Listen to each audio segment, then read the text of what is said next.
לשמור ולעשות ולקיים אזכור דברי סלמו תוירוסךו באהבו לשמור ים ללמוד וללמד לשמור ולעשות ולקיים אזכור דברי סלמו תוירוסךו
Understand, just feel it in the air. See it in the old man's gentle smile. We don't have to see him, 'cause we all know that he's there. I'll sing to you a while. Hear it in the mountains echo, in the oceans roar. See it in the rolling clouds above. Even though it's all been said 10,000 times before, we know Hashem's the world, Hashem we love. Hear it in the mountains echo, in the oceans roar. See it in the rolling clouds above. Even though it's all been said 10,000 times before, we know Hashem's the world, Hashem we love. Hashem's the world, Hashem we love.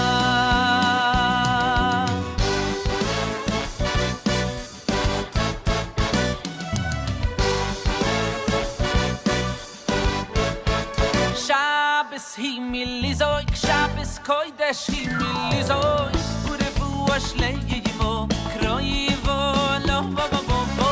Shabbos hi milizoik, Shabbos kodesh hi milizoik. Urevu ashleimo, kroivo lo bo bo.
Say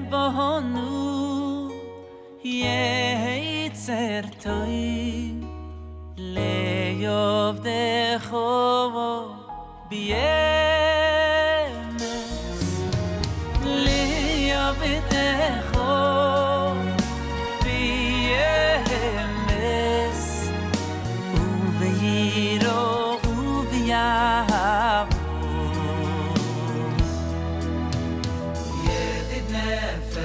Yedid nefesh Oh Rachamon M'shoich avdecho El ritzoinecho Yedid nefesh Oh Rachamon M'shoich avdecho El ritzoinecho Oh yo yo yo yo tzavdecho ki baboya yo nishtachave el mul hadam borecho ye'erav loi ye'erav lo yedidoy sevecho b'noy besu becho b'mol tova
בירושלים של מעלה עד שאבוא לירושלים של מטה לא יבוא בירושלים של מעלה עד שאבוא לירושלים של מטה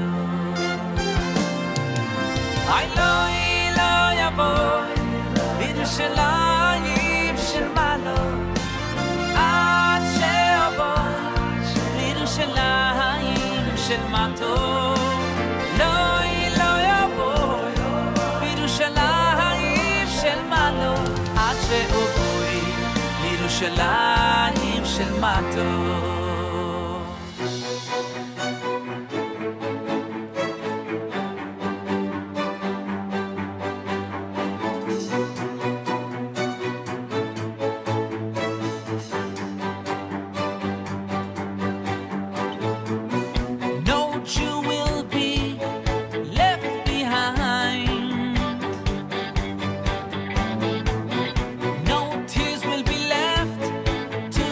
Cry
it's time for you to go. Goodbye.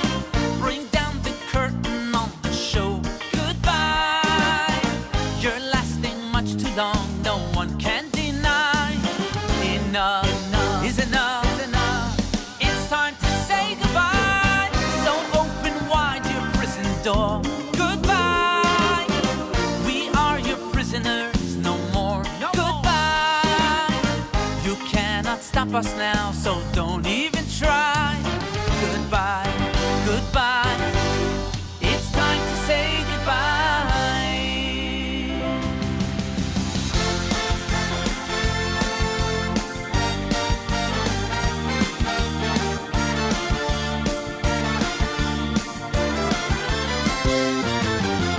Sisu v'simchu v'simcha sagayulo, hine hine Moshiach. Sisu v'simchu v'simcha sagayulo, hine hine Moshiach bo. Sisu v'simchu v'simcha sagayulo, hine hine Moshiach bo. Sisu v'simchu v'simcha sagayulo, hine hine Moshiach bo. Hine yubo Moshiach tzidkenu, hine yubo b'mheiro b'yomeinu, hine yubo yavoi v'yigoleinu, b'mheiro b'yomeinu, Moshiach tzidkenu.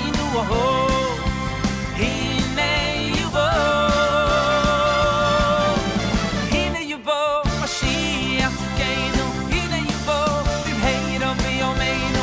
Hine yubo, yavoi v'yigoleinu, b'mheiro b'yomeinu, Mashiach tzidkenu. Hine yubo. Levin yomin, levin yomin, levin yomin, no man.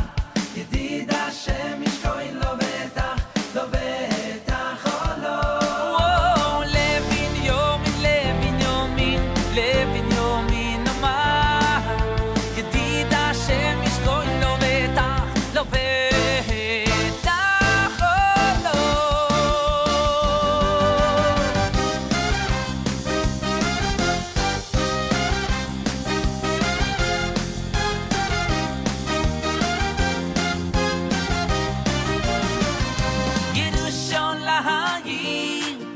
Yerushalayim, Yerushalayim, Oy roin sheloy lo, oh, oh, oh, Yerushalayim, Yerushalayim, Yerushalayim, Oy roin sheloy lo.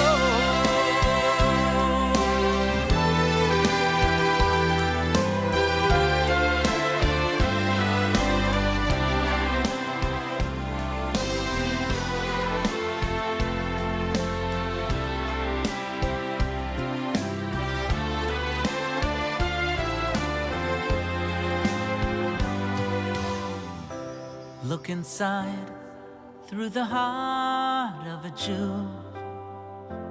Open up its many doors, and the soul that you'll see there inside is a reflection of yours. For each soul is a part of one whole that joins us to each other. We are all part of one another, and we have always been one. We are one since way back in time, unified at our start. We began as a nation to live and believe with one heart. You and I, we were all gathered there as one. We said we'll do and heal. We were born to belong together, and forever be one. Forever one, we will go far.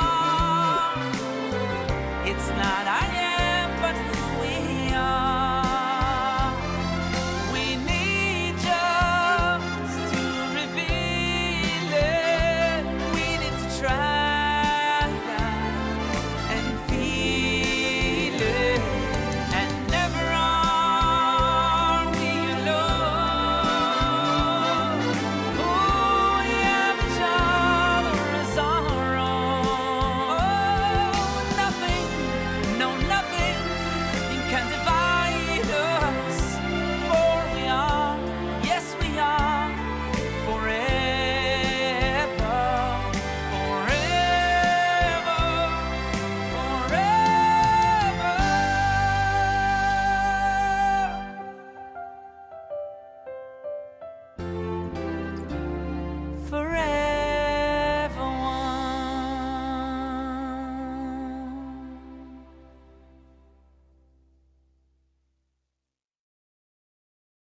Tomo lecho nafshi, kol ma lecho besori, yeretzio ve'oye limoyim.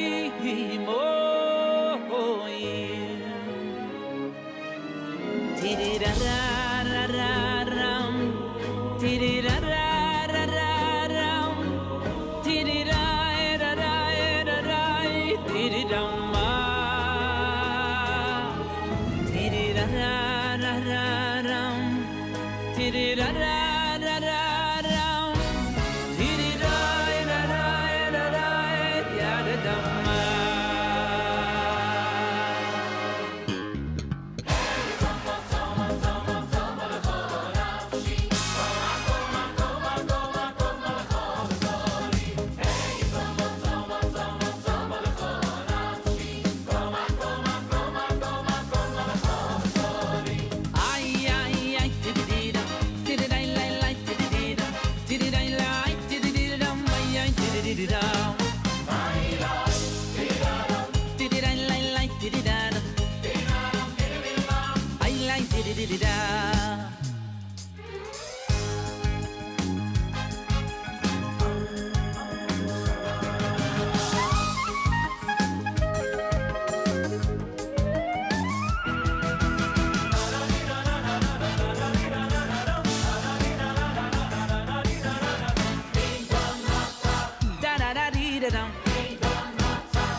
Shalom Aleichem Malachi Yashoris Imalachi Elyoim Mi Melech Malachi Yamelochim Hakol Baruch Hu Shalom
And if you listen with your heart, you just may hear my cry. Where has the Beis Hamikdash gone? I stand here all alone. How long am I to wait for all my children to come home?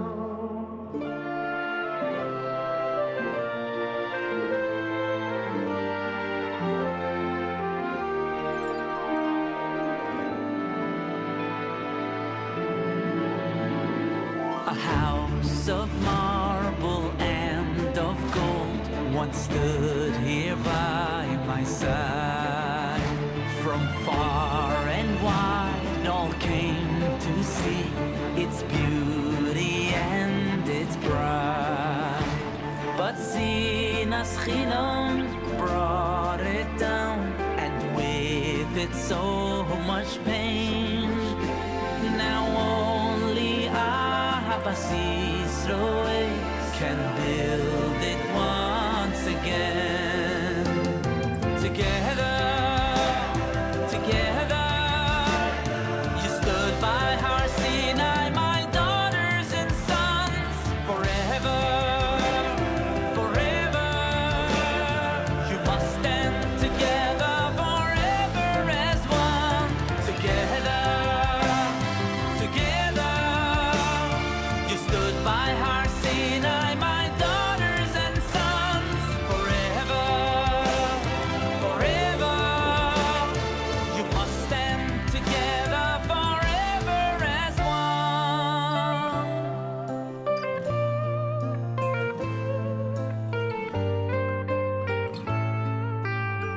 Can we bring the world its only sunshine?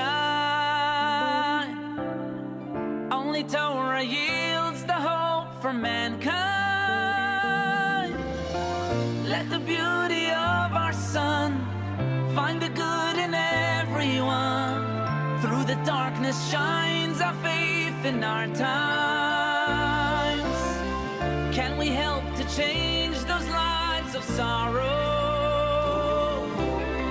Could we bring the world a better tomorrow?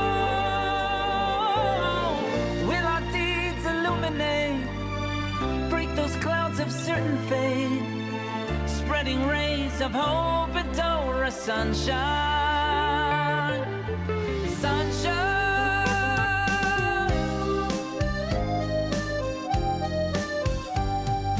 Western Wall on Friday night, his first time ever there, strapped into his knapsack with his long and curly hair. He stood there for a while, then broke out with a smile, emotion overwhelming joy with tears. The men were dancing there, the hearts so full of love. They sang such happy tunes to thank the one above for showing them the way, for giving them the day to rest, rejoice, with peace of mind to pray. Just one Shabbos and we'll all be free. Just one Shabbos, come and show.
Boycott Israel if you think that's just. But unless you have a double standard, you must also boycott the rest of the nations with allegations of human rights violations. We're not perfect, but if you think we're the worst, first take a look at the rest of the earth. Don't pick and choose to pick on the Jews. Pick up the paper and read the news. Boycott North Korea. I don't think you'll see a country in the world that could be unfreer.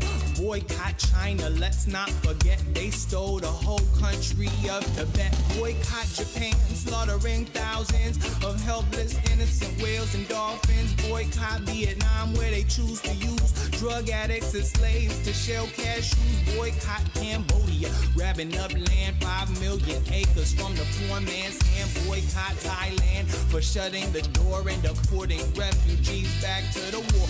Boycott Burma, don't let your cash slip into the grip of that military dictatorship. Boycott India, women can't escape when the government officials are guilty of rape. Boycott Pakistan, crazy country where they execute people for blasphemy. And boycott Afghanistan, opium land where the poppy fields stand in the Taliban's hand. And boycott Israel if you think that's just. But unless you have a double standard, you must also boycott the rest of the nations with allegations of human rights violations. We're not perfect, but if you think we're the worst, first take a look at the rest of the earth. Don't pick and choose to pick on the Jews. Pick up the paper and read the news. Killing thousands of innocent, unarmed civilians. Boycott Iraq, make them change the laws. They lock up and torture people without cause. Boycott Iran with the greatest rate of execution out of every other state. Boycott Turkey because they always lied about the Armenian genocide. Boycott Turkmenistan, where the only media that you ever see is what the president of media. Boycott Uzbekistan, governments rotting, enslaving children to harvest cotton.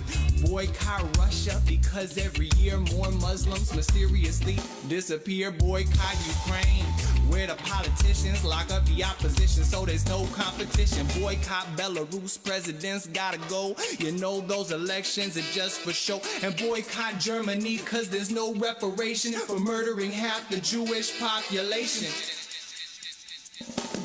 And boycott Israel if you think that's just. But unless you have a double standard, you must also boycott the rest of the nations with allegations of human rights violations. We're not perfect, but if you think we're the worst, first take a look at the rest of the earth. Don't pick and choose to pick on the Jews.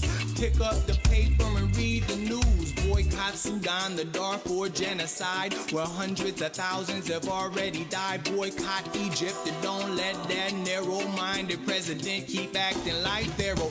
Boycott Saudi Arabian oppression of women getting beat up, treated like possessions. Boycott Bahrain, police brutality against the Shiites by the Sunni monarchy. Boycott Yemen, make them stop the obscene execution of juveniles under 18. Boycott Eritrea, national slavery, where they work for free indefinitely. Boycott the Congo, doing terrible things to sell blood, diamond, engagement rings. Boycott Zimbabwe, you find all kind of torture behind those government minds. A boycott South Africa, make them pay for the hundreds of women raped every day. Boycott Ivory Coast, sound the alarm, there's thousands of slaves on those cocoa farms. And boycott Israel if you think that's just.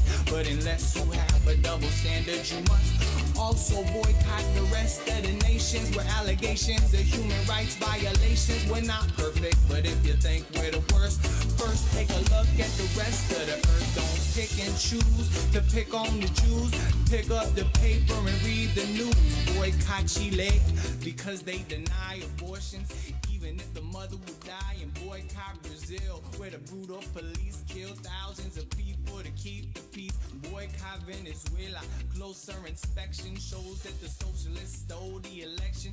Boycott Colombia, putting out the lights of anyone who fights for union rights. Boycott Ecuador for stealing the lands of indigenous people for their corporate plans. And boycott Costa Rica, where they've applied so much pesticide that hundreds have died. Boycott Honduras, Honduras, where a journalist gets shot if he writes anything like this. Boycott Mexico in the war on drugs. The military acts like the cartel thugs. Boycott the USA, make them pay for torturing people in Guantanamo Bay. And boycott Cuba, but if the government hears you criticize them, you'll be locked up for years. Boycott Israel if you think that's just, but unless you have a double standard, you must also boycott the rest of the nations where allegations of human rights violations. We're not perfect, but if you think we're the worst, first take a look at the rest of the earth. Don't pick and choose to pick on the Jews. Pick up the paper and read the news.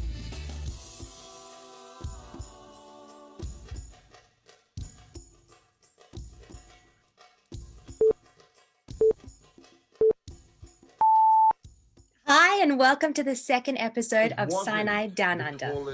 Mountain. In fact, it was the smallest. But no mountain has played a bigger part in history. Mount Sinai, Where heaven met earth. And God gave us the Torah. Sinai is where we became a people. United. Enlightened. empowered. we could bring the light of Sinai wherever we are. The Torah's message is eternal. Relevant for all times and all places. Presenting Sinai Down Under, A virtual stage for the Jewish world's leading thinkers, Speakers. and superstars to share their inspiration and insight. Talks. Interviews. Interactive lectures. and workshops. Challenge the mind. And spark the soul. See you on the mountain. Let's bring Sinai down under. Welcome to our second episode of Sinai Down Under, where we're receiving, internalizing, and keeping the message of the Torah alive. I'm Tali, and I'm going to be your host for this evening. Now, if everyone wants to watch this in speaker view, so you'll be able to see each speaker as they come on. Today's theme is family, and we're going to focus on some of the more challenging topics facing us in family life. From building lasting relationships, to empowering our partners to be the best that they can be, to raising children and giving them resilience so that they can cope with whatever life throws at us. Once again, we have an amazing lineup of speakers, both locally and internationally. So let's get straight into it. Our first guest is Mrs. Miri Lipskier. She is the youth director of Chabad Youth, co-director of Camp Gun Israel, a camp that runs 20 camps a year and caters to 2,000 campers every year. She's also the proud mother of 5 beautiful children. Miri, welcome. Can I ask you, is it possible for us to define motherhood as a successful career? Thank you, Tali. Well, really the question is how you do define success. It's not about the money, it's about the impact. There are hundreds of companies out there who are, of course, working to collect capital, but ultimately their message to their employees and to others is that we're here to service the people. And that's why you'd find CEOs of Fortune 500 companies, they're not just content with the money they've got in their bank account. They're getting out there on TED Talks. They're sharing tips for success. They want to influence and give other people a chance to hear the wisdom and to impact other people. There are lots of people I know, and I'm sure you do as well, in education or other careers, they're willing to get paid less to impact people more. Because the ultimate measure of success is not going to be in the dollar. It's going to be the amount of people you affect. And it's a human need that we have to impact other people. So there's no greater opportunity that God could have given us really to create a child. It's not just a contribution to their life, as in the teachers and all the different people who will impact you in your lifetime, but it is the greatest gift. You're not just contributing, you're actually creating a child. Think about the current climate in our world and how difficult things are for people. Imagine if every human being and in every single home you'd find every human raised in the most wholesome family with loving parents who cherished, took care of all of their needs, looked after their psychological needs, their emotional needs, their physical needs. What do you think our world would look like? When you're choosing to make family a priority, you're giving your children or your whole part in the world the best possible chance at living. In Judaism, especially now with the whole period of isolation and whatnot, we've come to really recognize, with all the synagogues and schools and houses of worship scattered, that the home is center stage. Home is really the portal where Judaism flourishes. And it's in the home that the woman, especially the mother, is at the helm. She's in center stage. She's really the one who's bringing Judaism to life for her children, for her family. There's a Rabbi Friedman from Minnesota who was giving a lecture to young adults and college students. And he was talking about real success and different opportunities that we have in Jewish life, especially for women. And one woman cynically asked, well, Rabbi Friedman, well, what does your wife do? And he responded, my wife? She runs a home for unwanted children. She looks after all of their needs. She takes care to make sure that they've got the clothing they need. They receive the education they need. They have the emotional support that they need. She raises them and looks after them. And he looked around the room at a very impressed audience. And then he said, these unwanted children, it's true, they're unwanted because they are our own. They're my children. Somehow it's ironic, but when it's a career choice, we are impressed, we celebrate it, we're wowed by the impact people have on others. But when it's taking care of our own, it doesn't generate the same excitement. It's time for us to reclaim that there is nothing greater that a human being can accomplish than bringing a child into this world and raising them to be a healthy, wholesome adult. And of course, all of us need to get out there, find our own God-given talents and make the most of them. Find a career path that you feel successful in, that you can enjoy, that you can really, really impact other people and maximize your talents and your capabilities. But through that all, to keep in mind a little encounter my friend had. My friend lives in Canada and she has a few little children and she visits an old age home every week. And in that old age home, there's a woman who was a real estate mogul in her day, a very successful one. As a matter of fact, my friend told me the elevators open up into her own floor. She has an entire floor of the old age home that belongs to her as her private residence.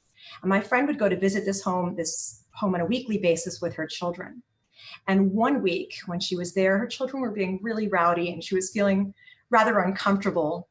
And the woman looked at her and kind of calmed her. And she said, I just want to tell you, how were you so smart, so young? How were you so smart, so young? I wish I would have been so smart then. Sometimes when you're hearing it from someone who is so successful, we know that when we're looking back, our important careers and our important talents and to use them out and to feel fulfilled is crucial. And it is so important. But the ultimate impact, there is nothing that can compare to what you are going to be doing as a successful mom. Thank you, Tali. Thank you so much, Miri. It's really inspiring. And thank you also for reminding us how important mothers are, especially in this current climate. I think we've really all seen that. Now, our next guest is Rabbi David Gutnick. He is the rabbi of East Melbourne Hebrew Congregation, one of the oldest synagogues in Australia. He's also an army chaplain, and recently he was on the front line serving in the bushfires. It was so amazing to see Rabbi in his full protective gear, proudly also wearing his kippah. I had goosebumps every time I saw it. So Rabbi, thank you so much for your service. Now, today I want to ask you something else though. Rabbi, are you there, hopefully? Yes. Rumor has it that you were a little bit of a troublemaker as a younger man, but now you're a highly respected, responsible leader. Do you think that the army had anything to do with it? And what lessons did you learn in the army that we can incorporate into our education today? Thank you, Tali. Some exaggeration there, but good evening to all from across the Yarra River here on the north side in East Melbourne. Well, I'll start with this. In the summer of 2009, Australia lost its first Jewish Australian ADF member to be killed in action since the Second World War. Private Greg Scher was an elite member of a commando regiment. He was fit, he was disciplined, he was brave, but Greg paid the ultimate price that every soldier knows they may need to pay when they join the army. Greg was killed in Afghanistan by a Taliban rocket. And this is Greg over here in the background. Greg also probably, somewhat incidentally, made a great Kiddush Hashem, both in his life and in his passing. His fellow commandos endearingly called him our little Jew. They had great respect for him. His funeral was attended by the Prime Minister, many leaders, many of the top brass of the army, and it was held at the Chevra Kadisha here in Melbourne in a traditional and moving Jewish ceremony. Another legacy of Greg's life is that a few months after his passing, due to the awareness he created of Jewish involvement in the ADF, the brass requested that the Jewish community provide a rabbi to serve Jewish members. And that's how I, neither fit nor brave, neither disciplined, found myself with a rifle thrust in my arms and a taxpayer-funded military fatigue Purim costume in my closet. Now, Tali, you ask about lessons from army service, and I only have a couple of minutes tonight, so I'll go straight to the nub of it, and it's embodied by Greg Scher. The most compelling life lesson I've learned from the army is the inestimable value of service and sacrifice. We get used to living a life that is of comforts, aspiring to wealth, living the good life, but really that's indeed a service of self. The day you walk into the army, you sign a contract that says, I choose to serve the collective over myself. I have certain values and principles that I'm going to bring to the fore. Now, these kids, when they join the army, they give up comforts for commitment, and they give up pleasure for purpose. And sometimes, sadly, they give up their life. When a soldier finishes his or her career, they'll have a ledger, and that ledger will say they gave a whole lot more than they received. And they've done this for values that are true and that are meaningful. Should not this be the aspiration of all of us, to give more than we get? And as it turns out, living this way brings us to a more fulfilling, a more profound life. Tonight is about Jewish lessons of education and relationships. From the very first Jew, Avraham Avinu, until people like Greg Scher, people have been giving up themselves, people have been serving others and sacrificing themselves. Pirkei Avos, chapter 2, succinctly embodies this principle by saying, Batel Ritzoncha lifnei Ritzonai. Bow your will before the will of the Creator. Now, this message is a little bit serious, so I will throw in a couple of anecdotes now. In my youth, I was not a great fan of school assemblies and lineups. You can imagine my considerable alarm when I joined the army and they woke us up at 5 a.m. for 12 straight hours of an activity called drill, walking around a parade ground in a line, in a lineup. Now, I can tell you that the sergeant who was running this thing spoke a dialect called drill, a dialect I did not understand. So there I was, traipsing around a parade ground, struggling to keep my feet. There is an obvious benefit to drill, and whilst I'm not sure about running drill for your children or for your students, the instinctive obedience of a lawful command is a good thing to learn. Now, Army also teaches esprit de corps, and I can see Mendy is trying to share the screen over there, but that's okay. The idea of esprit de corps is to be proud of who you are, be proud of the uniform that you wear. Now, our Yiddishkeit is much like an army. We should be proud. We should be proud of who we serve. We should be proud of our service. We're part of a special team. Wear that uniform with pride. When I went to Eretz Yisrael, I was able to service some of the IDF members that were there as well. And it was a real honor. This was in 2017 for the Beersheba commemoration. It was a real honor to be able to share pride in our tradition, pride in our homeland. Now, as my 5 allotted minutes ticks over, I should tell you one final lesson I've learned in the army, and that is punctuality. I've all but purged the great rabbinic tradition of running late to every event. Not entirely, though. I do remember showing up at a Commander Singh conference a few minutes late with a big grin on my face. I said, well, better a Rabbi Gutnick who's late than the late Rabbi Gutnick. Nobody laughed. I quickly learned the army mantra, better never than late. Anyways, all those anecdotes aside, I think the message for tonight remains the same. If your children or anybody ever asks you, what is this? What is this all about? What is our fleeting sojourn on this temporal earth really all about?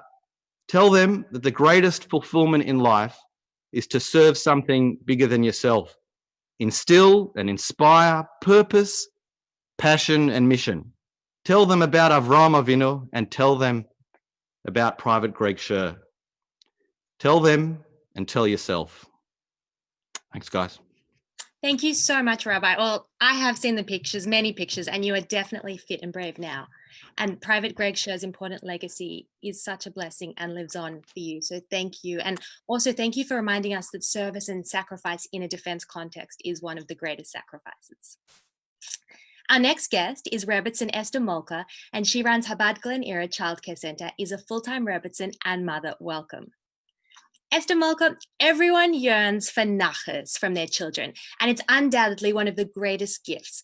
But can I please ask you tonight, do parents have the right to put on their own pre-existing idea of nachas to their children and expect that from them?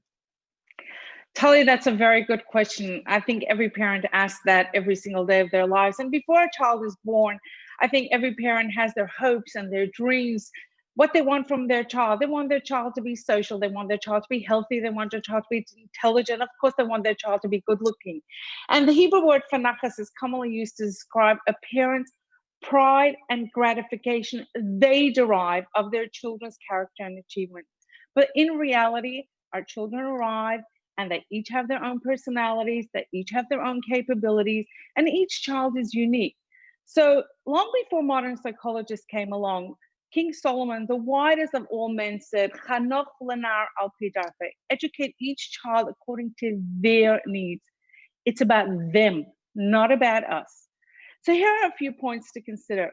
The first point is that often parents want to be proud of their children. They want to have nachas, as they call it, of their children because it gives them a certain image and a certain status in the community. And every community has their own social norms, their own expectations. And if a child doesn't fit into those norms, the parent feels like a failure. And what we have to remember, that it's not a competition of parents, and children are not nachas machines. The second point I want to bring out is that successful parenting suggests that each child is very unique. And every child has their own needs. For one child, it might mean to cater for them, you have to change them to a different school. For another child, it might mean more sport or less academic, or the other way around.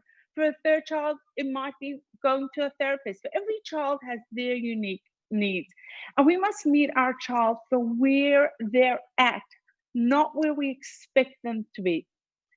The third point I want to bring out is that every child needs love and respect. When a child is younger, love dominates. But when a child is older, respect dominates.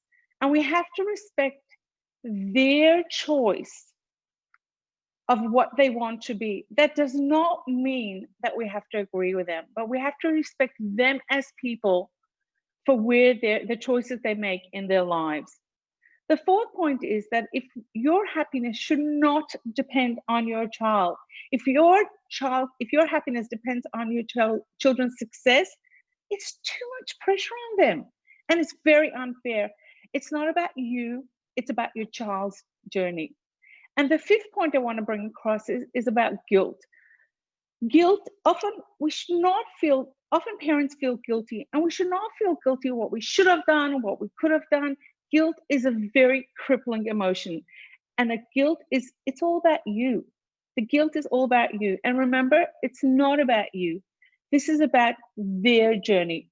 So to sum it up, children do not belong to us. They belong to God. And God has entrusted us and blessed us to raise them, to guide them. And we have to cherish that.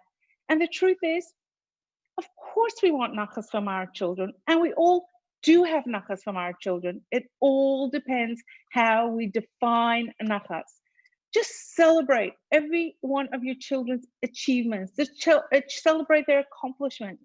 And that is genuine nachas. Just to add that it's not always easy. It's a journey, like every part of parenting. It's a journey, and sometimes it just takes a shift of our mind. I just want to make one more point, that as much as we call nachas from our children, it's really important that our children are proud of us and our children have nachas from us. When my father-in-law, Rabbi Groner, once went by the Rebbe for dollars, he took along one of his grandchildren. The Rebbe turned to the grandchild and said, "May you always have nachas from your grandfather." Thank you, Tali. Thank you, everyone. Thank you so much. And thank you for highlighting that there is nachas from each child's individual journey and their own individual success. I think if we take on all the points you've made, there's going to be a lot of happier, less stressed parents and children. So thank you very much. Our next guest is Rabbi Ulman, who is the senior dayan in Sydney's Beth Din, and he's also the rabbi of Free Chabad in Bondi. Thank you so much for joining us, Rabbi. Now, Rabbi, we are living in an ever-evolving time. Medicine and science are moving at such a rapid pace, faster than it ever has been. And I know that halakha is continually challenged in its applications. I understand that the technology of IVF and PGD allows the scientific ability to choose a gender. Can you tell us tonight, when is PGD permitted generally and also specifically to select a gender of a child? Thank you, Tali. It's important to preface and emphasize that whenever we discuss any subject from the point of view of Jewish law, it could be the most cutting edge 21st century subjects of genetics, fertility, medical science. Everything is based on principles and precedents that are based in the Talmud and the codes. And this includes this topic also. And even though the 5 minutes will allow me only a couple of bullet points, but, and I won't give any references or details, I think there's a link will be posted of a more in-depth talk that I've given on the subject. So first of all, for those not familiar, IVF is a technique used when natural conception is not possible, and eggs are retrieved from the wife and inseminated by the husband's sperm. And at a certain point, when it becomes an embryo, it's transferred into the uterus. That's IVF.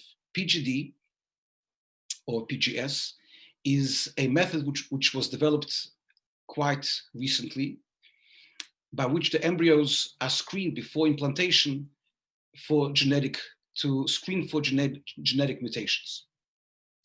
So IVF in itself is a process that in cases of infertility, it is permitted, but on a condition that it's completely under the halachic protocol and guidance. Once a couple is going through IVF, then PGD is also permitted in order to make sure that only healthy embryos are transferred. But what about those cases when there are no infertility issues and the couple wants to go through IVF just in order to have the benefit of PGD? Is it permitted? And over here I'll categorize it in 3 parts. There are cases which are clearly allowed and even encouraged. Some cases are not at all, and some are what we call the gray area. When is it allowed? We know that in religious circles, there is an organization called Dor Yeshorim, and when a young couple, before they even date, they go through that organization, which provides genetic screening to minimize or even eliminate incidents of debilitating genetic disorders that may afflict a child. And this happens when both parents have recessive genes for that disorder. Dor Yeshorim doesn't screen for dominant genes, only when recessive, and both parties have it, because in order to allow them to get married, and there's a very, very good and well thought out system behind it. If a couple wasn't tested by Dor Yeshorim before marriage, or they discover later on that they have a particular recessive genetic disorder that for whatever reason wasn't included in the Dor Yeshorim, or they found out that they have a particular dominant disorder, then not only halacha would allow them to go through IVF PGD, but even encourage it in order to avoid suffering and death in the children. That's the case when we would not only allow it, but even encourage it. And then you have another extreme, when parents want to go through IVF and PGD. There's no infertility issues. And they would like to achieve some kind of perfection. They have their own idea how to make a perfect child. Sometimes they're looking for smallest issues to be able to correct them. And that also includes when they want to choose or select a gender. And this is not permitted unless the couple knows that only by choosing a particular gender can they avoid the risk of a child being born with a serious genetic conditions. There's some conditions actually are directed through, dependent depending on the gender of the child. It's interesting, the Australian law doesn't actually allow usually for gender selection through PGD unless we're talking about the above mentioned situation. If the couple has to go through IVF and PGD for legitimate reasons, either for fertility or genetic, halachically they may choose a particular embryo with a particular gender because they have to do something, they have to transfer something first. But even in such a case, they cannot use PGD to reject a gender they don't want. And finally, the gray area. There are many conditions which may be serious enough not to be classified as frivolous, but at the same time, they're not debilitating or devastating. In such cases, there's room for both approaches. With halachic and rabbinic consultation, the couple may choose to the direction of natural conception, or sometimes they may choose to go through PGD in order to avoid any heartache. Another example, women who have the BRCA gene have a high chance to develop breast or ovarian cancer. Some years ago, I was approached by a genetic specialist in our community, Dr. Leslie Andrews, and she asked me to give halachic support for women in the community to be tested for the BRCA gene. Medically, it's important to be able to know the condition before late 30s, and the woman can choose to have all the children that she wants to have, and then afterwards to go through serious operations, which sometimes are necessary.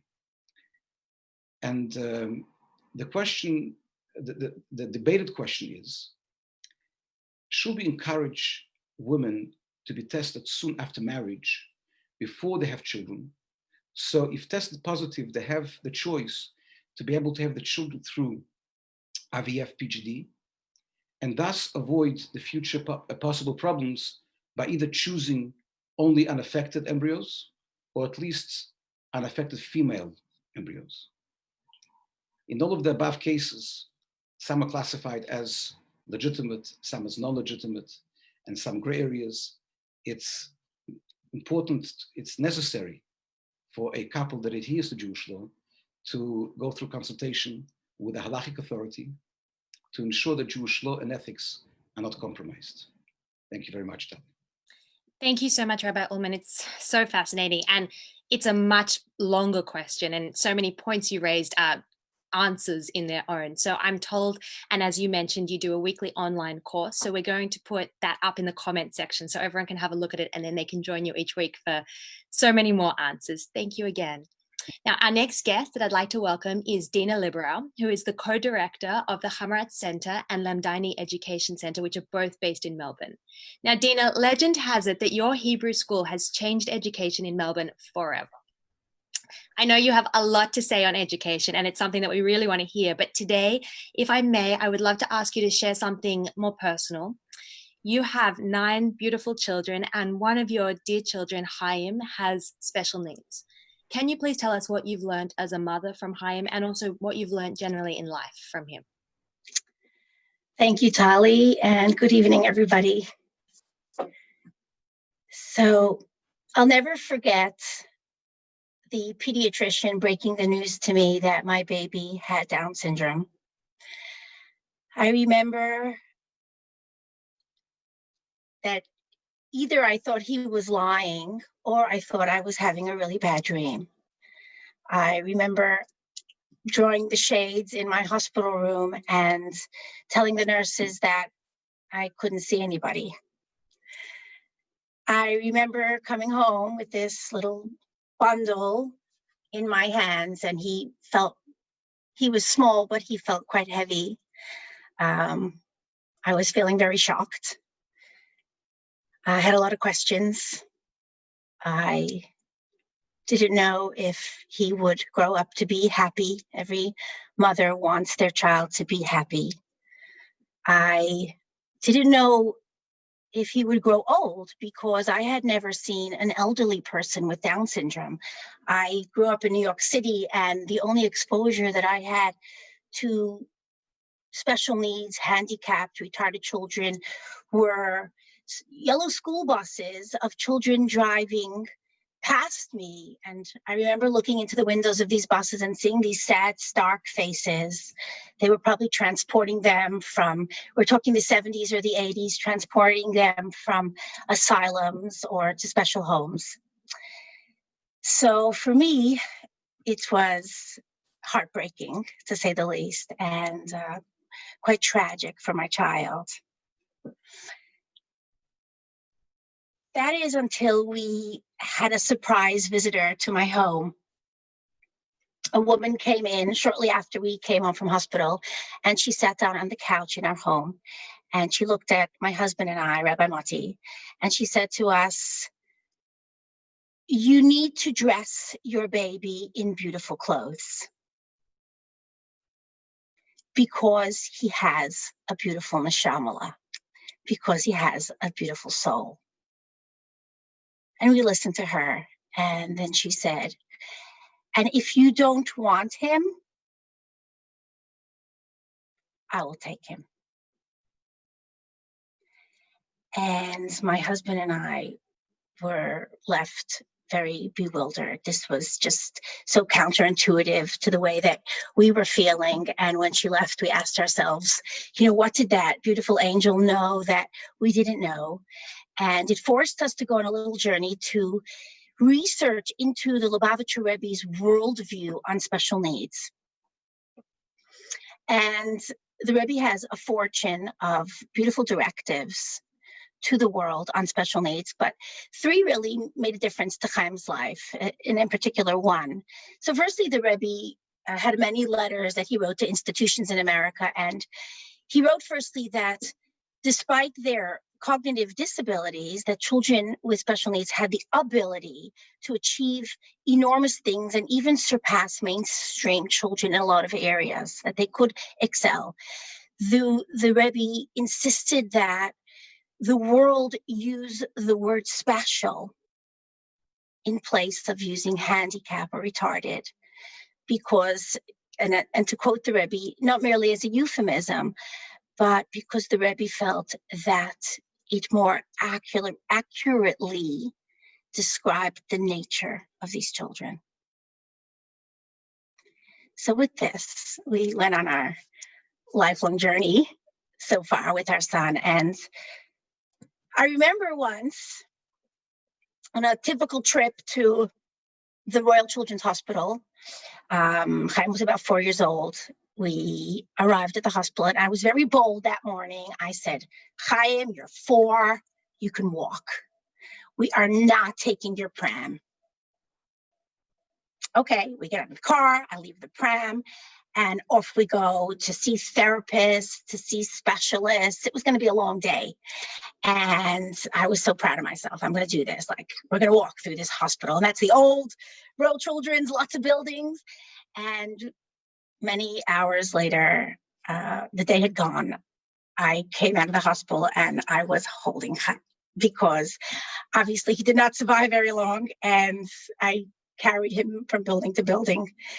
And on our way out, I was just exhausted. I had had it. And not only that, it was raining.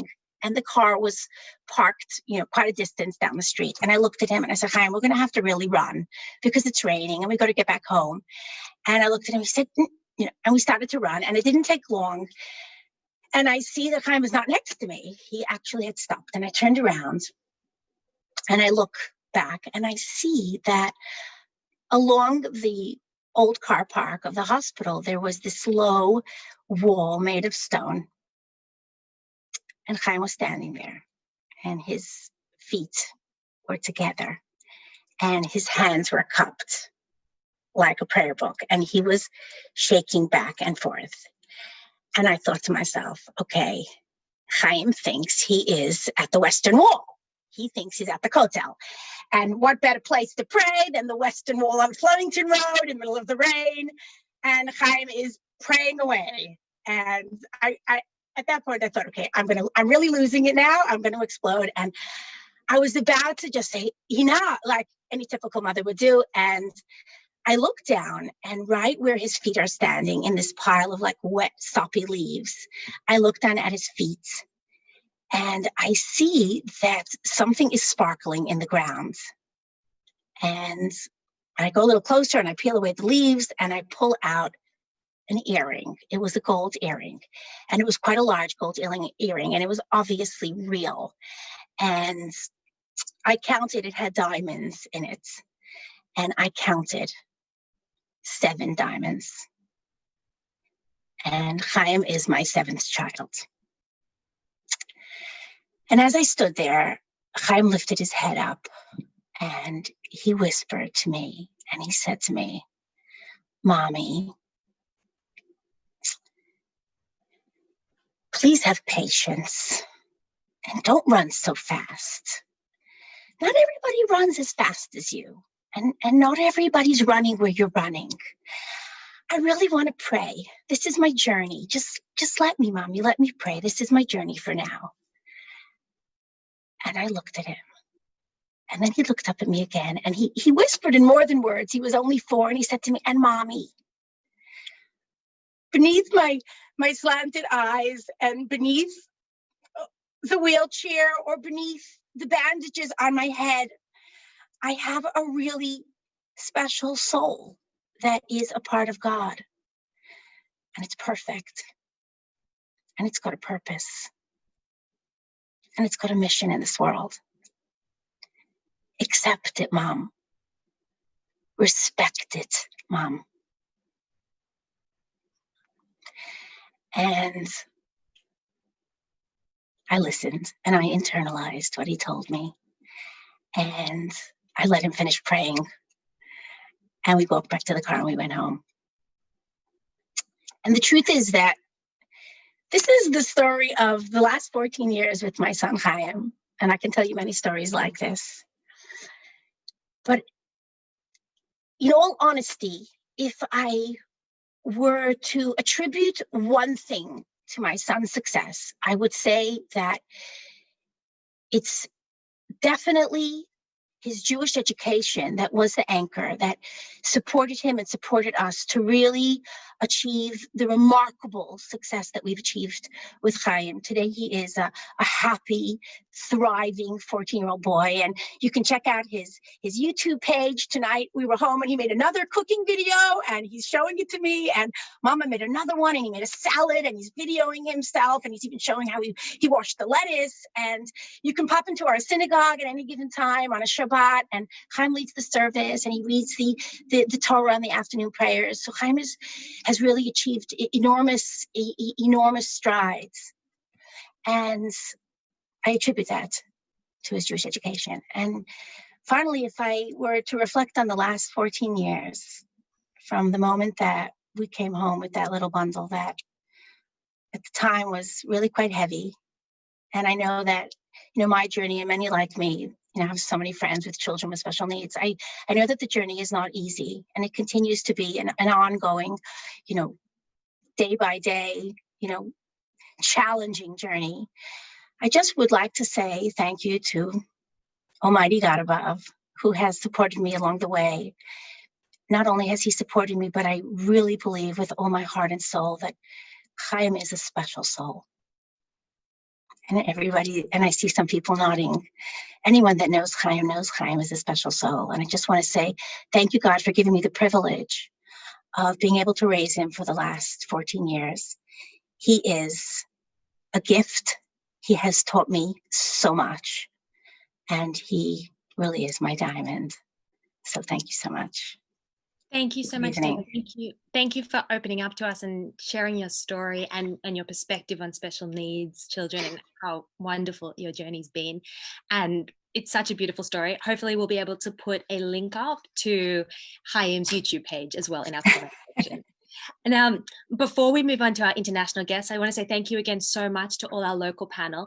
And also, if everyone wants to pencil in next Thursday night, we have some really exciting guests again, and we have some also international guests. I'll be sitting down discussing leadership with many, and I'll be with Harvard law professor, criminal defense lawyer, and renowned author Alan Dershowitz, who has been hailed by many as Israel's best known advocate. He's the author of many books, including Defending Israel and The Case for Israel. So our exciting talk next week is going to be called The Case for World Jewry. Now, without further ado, I'd like to introduce Mrs. Rivka Slonim, who is so accomplished. She's a self-described Hasidic feminist. She's the education director at Rohr Chabad Center for Jewish Student Life and a lecturer on Jewish medical ethics at Binghamton University. She's also an international lecturer on topics such as the intersection of Jewish observance with contemporary life. She's also the editor of Total Immersion, a mikveh anthology, and Bread and Fire, Jewish Women Find God in Every Day, as well as co-author of JLI's most popular courses, Fascinating Fact. Welcome, Rebbetzins Slonim. Thank you so much for making time to be here, especially with your crazy busy schedule. I think Rebbetzins Slonim is hopefully there. I am now unmuted. Hi. Tali, good evening, friends. It's a pleasure to be here. Thank you so much for being here. Now, Rebbetzins Slonim, you're also one of the first campus shluchot who have engaged over the years with thousands of young people who are all searching for love. Now, one of the greatest challenges that we see today is how to maintain a healthy and long-lasting relationship with divorce rates that are higher than ever before. What advice can you give to young people looking for love and looking to maintain a healthy long-term relationship? Well, I would not necessarily give them this advice in one fell swoop as I'm going to be giving to you, because I'm fortunate enough to be able to engage with my students for, I hope, 3 to 4 years and develop a long and fruitful and hopefully deep relationship. But tonight I don't have that advantage, so I'm going to give you a presentation that I hope will be helpful. And in doing so, I want to remind all of us that the very first relationship, the very concept of a God, of a bond, an affiliation, a love affair, is born of God's desire to create this world for the purpose of entering into an association with something or someone other. Our masters teach that God desired this alliance, and nothing short of this could satisfy her deepest yearning. So let's look at the paradigm of that first intimacy to glean some insights into our own familial, social, and professional relationships.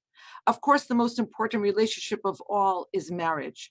So I'm going to use that as the capstone, as the paradigm. But all of the teachings I'm going to share work well for any kind of relationship. And I figure that if we're going to look for secrets to healthy and lasting relationships, we might as well go for broke. Go right back to the most ancient. In fact, go back beyond antiquity. I want to take us all to a time before time and space, before delineation and configuration, before boundaries, before parameters, when the Kabbalah, Jewish mysticism, teaches that there was just the Or Ein Sof, the endless, unlimited, infinite light of God. So how did this universe and all of its glory emerge? Of course, you can read about this. There is the recounting, the creation story in Genesis. But then there's the story that precedes that story. And that's the back end story that I want to share. And it's 4 main points that my presentation will follow. 4 axioms. First thing we have to understand, the first conundrum was that God was all, is all, will always be all. And at that point, before time, there was just the unvarnished, unfettered light of God, and it filled all. So imagine you're home and you have an important document you have to copy onto your hard drive.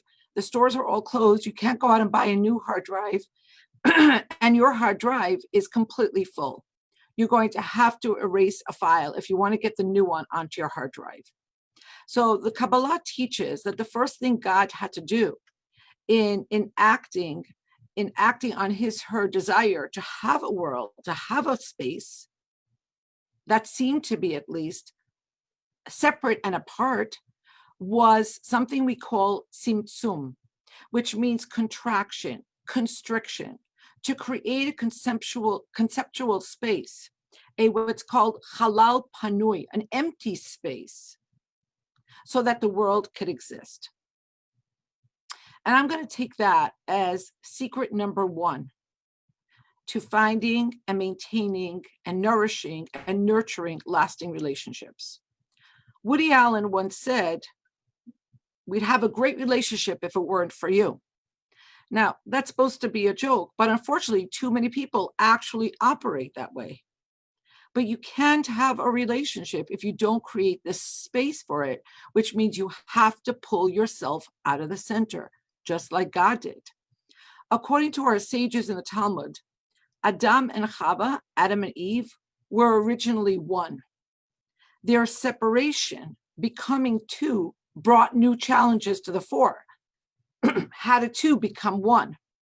That could only be overcome by focusing on their true soul oneness, the common source that binds them. In other words, abandoning egocentricity, which is why it should come as no surprise to us that the command to desist eating from the tree of knowledge of good and evil comes immediately before the Torah's account of Chava's amputation from Adam, or creation as an independent being, and then their subsequent coming together as one. That is the narrative concerning the creation of man, and here I mean generic man, the first Adam creature, dimorphous. Their subsequent their subsequent separation from each other and their eventual unity is interrupted by this story. God says, don't eat from the Eitz Hada'at. Now, da'at is widely translated as knowledge, but it's more precisely and profoundly really about consciousness. See, the default for humans is self-consciousness. All sins, all pathologies and relationships are rooted in this self-consciousness, in focusing on oneself. The only thing in the whole story of creation described as negative is this state of aloneness, this concentration on or preoccupation or infatuation with the self. And God says, no. Lo tov heyot ha'adam levado. Not good for man to be alone. By warning Adam not to eat from this tree, this source of self-awareness and self-centeredness, God is giving us the single most important and perhaps shocking piece of advice. Marriage is not about you or me, so get off of yourself already. Grow up. Babies are born selfish. To grow up means to learn how to make space for the other. Marriage in Judaism is not a lifestyle choice. It's a divine command. It's about something higher. The marriage thus becomes centrifugal. It's fueled and propelled and centered by something the two principal parties can subserviate themselves to. So, lesson number one, pull yourself out of the center. Create a space in which something higher than yourself can occur. Practical takeaway, imagine you're in a relationship. Let's take a marriage, and let's take that you're dealing with something very difficult, perhaps the quintessential difficulty, illness. Your child is not well. Now, everybody tells you in marriage, if you want to be successful, you're going to have to compromise. But that is so unsatisfying. That means that for your entire life, you're only going to get 50% of what you want. Who wants that? But if you employ a different perception, if you understand that, no, it's not about compromise. It's about understanding what you really want. In the case of the ill child, you want the child to be well. So if you have one therapy in mind and your husband has another, if you're half intelligent, you'll take yourselves to a specialist whom you trust, And both of you will happily embrace the therapy they recommend, because what you both want is the good health of your child. And this is what we call in Hebrew bittul, abnegation of the self, subservience to something higher. So lesson number one, pull yourself out of the center. If God can, you can. Okay, but now I've said something terribly heretical. Thankfully, we're separated by many miles and at least a screen, so you can't throw rotten tomatoes at me. But the truth of the matter is, you should want to, because I just said that God pulled him herself out of the center and created a space that was empty. But actually, it's not possible for God to vacate any space. That's a shocking heresy. God is all, fills all, transcends all. God is referred to as hamakom, the place, precisely because God fills all space. And as I explained earlier, it's not only that God fills the world and transcends the world, it's actually that the world exists within God. So what we really mean when we say that there was this tzimtzum, this constriction, that God pulled him herself out of the center, is that there is a space that exists in which God's presence, God's blinding light, the searing heat is elevated to the point of imperception. And why is this so necessary? So this is a quiz. How many miles away is the sun from planet Earth? I know some of you got it right. You're correct. It's tricky because it's not the same, depends on the seasons of the year, but the sun is what we call one astronomical unit, just about between 92 and 93 million miles away from Earth, give or take. Now, why is that so? Because if the sun were to come too close, the Earth were to incinerate. We would be subsumed into the orb. It's the same thing with God. If God were to be too manifest, the game would be over. God wants to be in a relationship. A relationship connotes choice, volition. If God is text messaging me, sitting on my shoulder, whispering some things into my ear, I can't choose God. And that means we're not in a relationship. So this world is in Hebrew called Olam. And Olam is etymologically rooted in the root he'elem, which means shrouded and obscured. God hides him herself beneath the veneer of the world, somewhat like the turtle that retreats into its shell. It's really not that complicated. The world very skillfully hides, obfuscates, masks, shrouds, veils the creator. It's all a game of hide and seek. God hides and we seek. So what we're talking about is not an emptiness actually, but a different type of manifestation of God. So now we have two types of manifestation. One within this spheric space, which God has vacated, but actually it's just, again, that God's light is lifted to the point where we can't easily perceive it. Much like, let's say, the sounds that dogs make, that the human ear just doesn't get that decibel. So we have the restricted light or the obfuscated light, and then beyond the halal, beyond this spheric vacuum, as it were, we have the unrestricted, unlimited light of God. In essence, there are two varieties of God's presentation, a binary. And that brings us to the second secret. Recognize and appreciate differences. I will never forget, I had a teacher in seminary. She was supposed to teach us dikduk, not a very scintillating subject, grammar, Hebrew grammar, but she was never shy about what she felt or thought. And often she would say, banot, girls, marriage is not a reform school. If you're in a relationship or you want to be, or you're working on a relationship, it's integral to appreciate and celebrate the differences between the two of you and cherish them and protect them and don't violate them. Remember, in every relationship, all of which are fashioned after God's relationship with the world and all of us, there are two types of light, two types of energy. Now, the ultimate reason for this binary is to effect a more solid union, but the differences are real. So let's go back to the term da'at, consciousness. It's not an all bad thing. In fact, the very same root is used regarding intimacy in the Torah, to know in the biblical sense. In this case, we're being taught that true intimacy is consciousness of the other's needs, outer directed consciousness.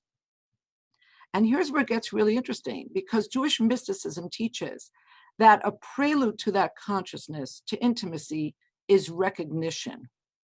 Now, what does that mean? The Talmud teaches that Adam and Chava, as I already mentioned, in their primal state, were one dimorphous being, but they were configured back to back. He felt her, but he couldn't see her. She was conscious of him, but could not truly unite with him.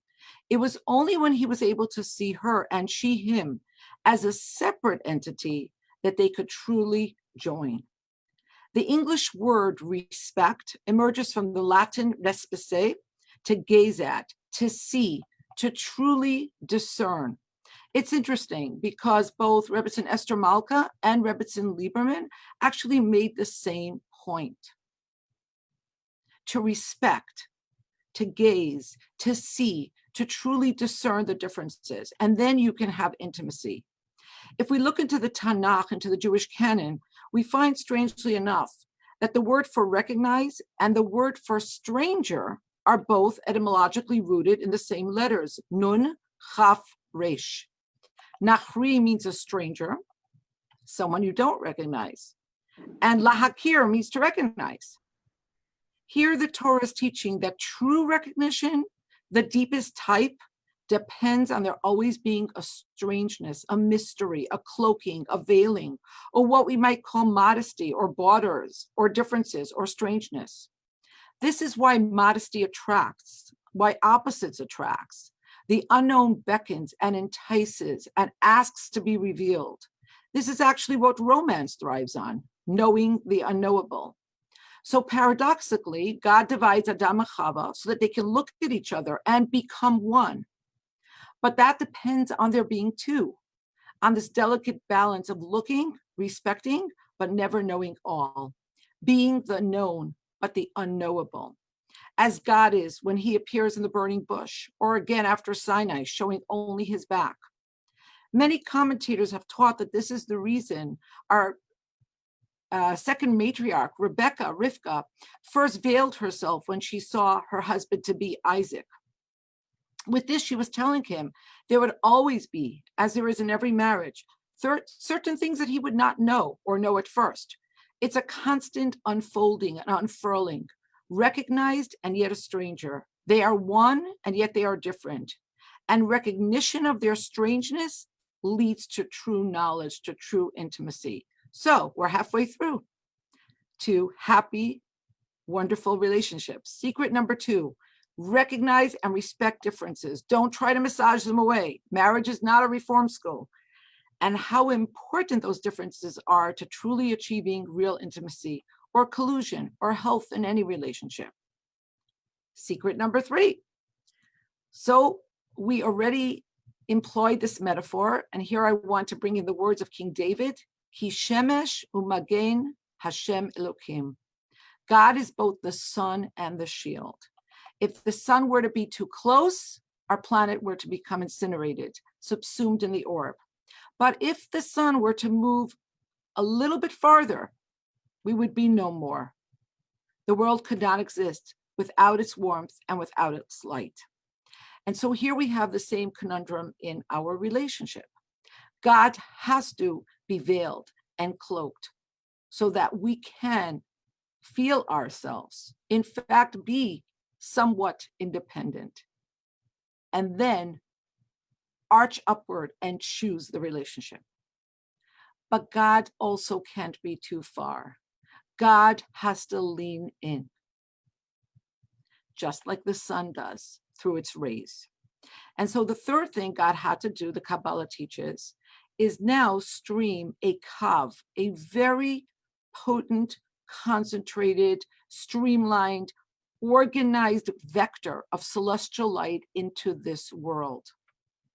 And through this, bring into this world and continue to do so in constant fashion, the light, the warmth, the various aspects of the godly effluence that we need to exist. And so in our relationships, it's very simple. We need to give. Ahava, which means love, comes as a surprise to many, is actually rooted in the etymon ahiv, to give.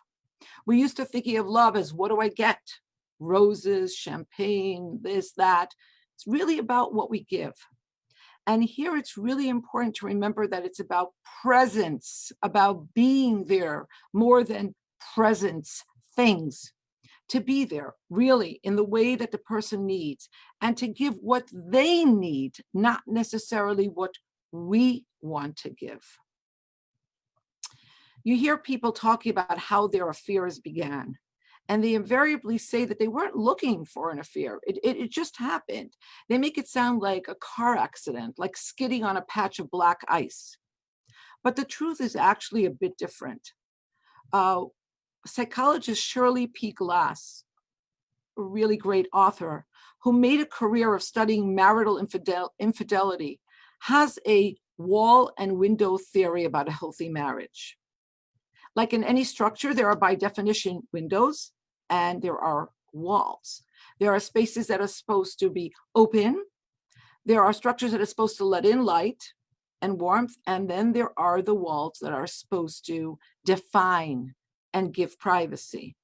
But sometimes people create windows, apertures, where there should be a weight-bearing wall.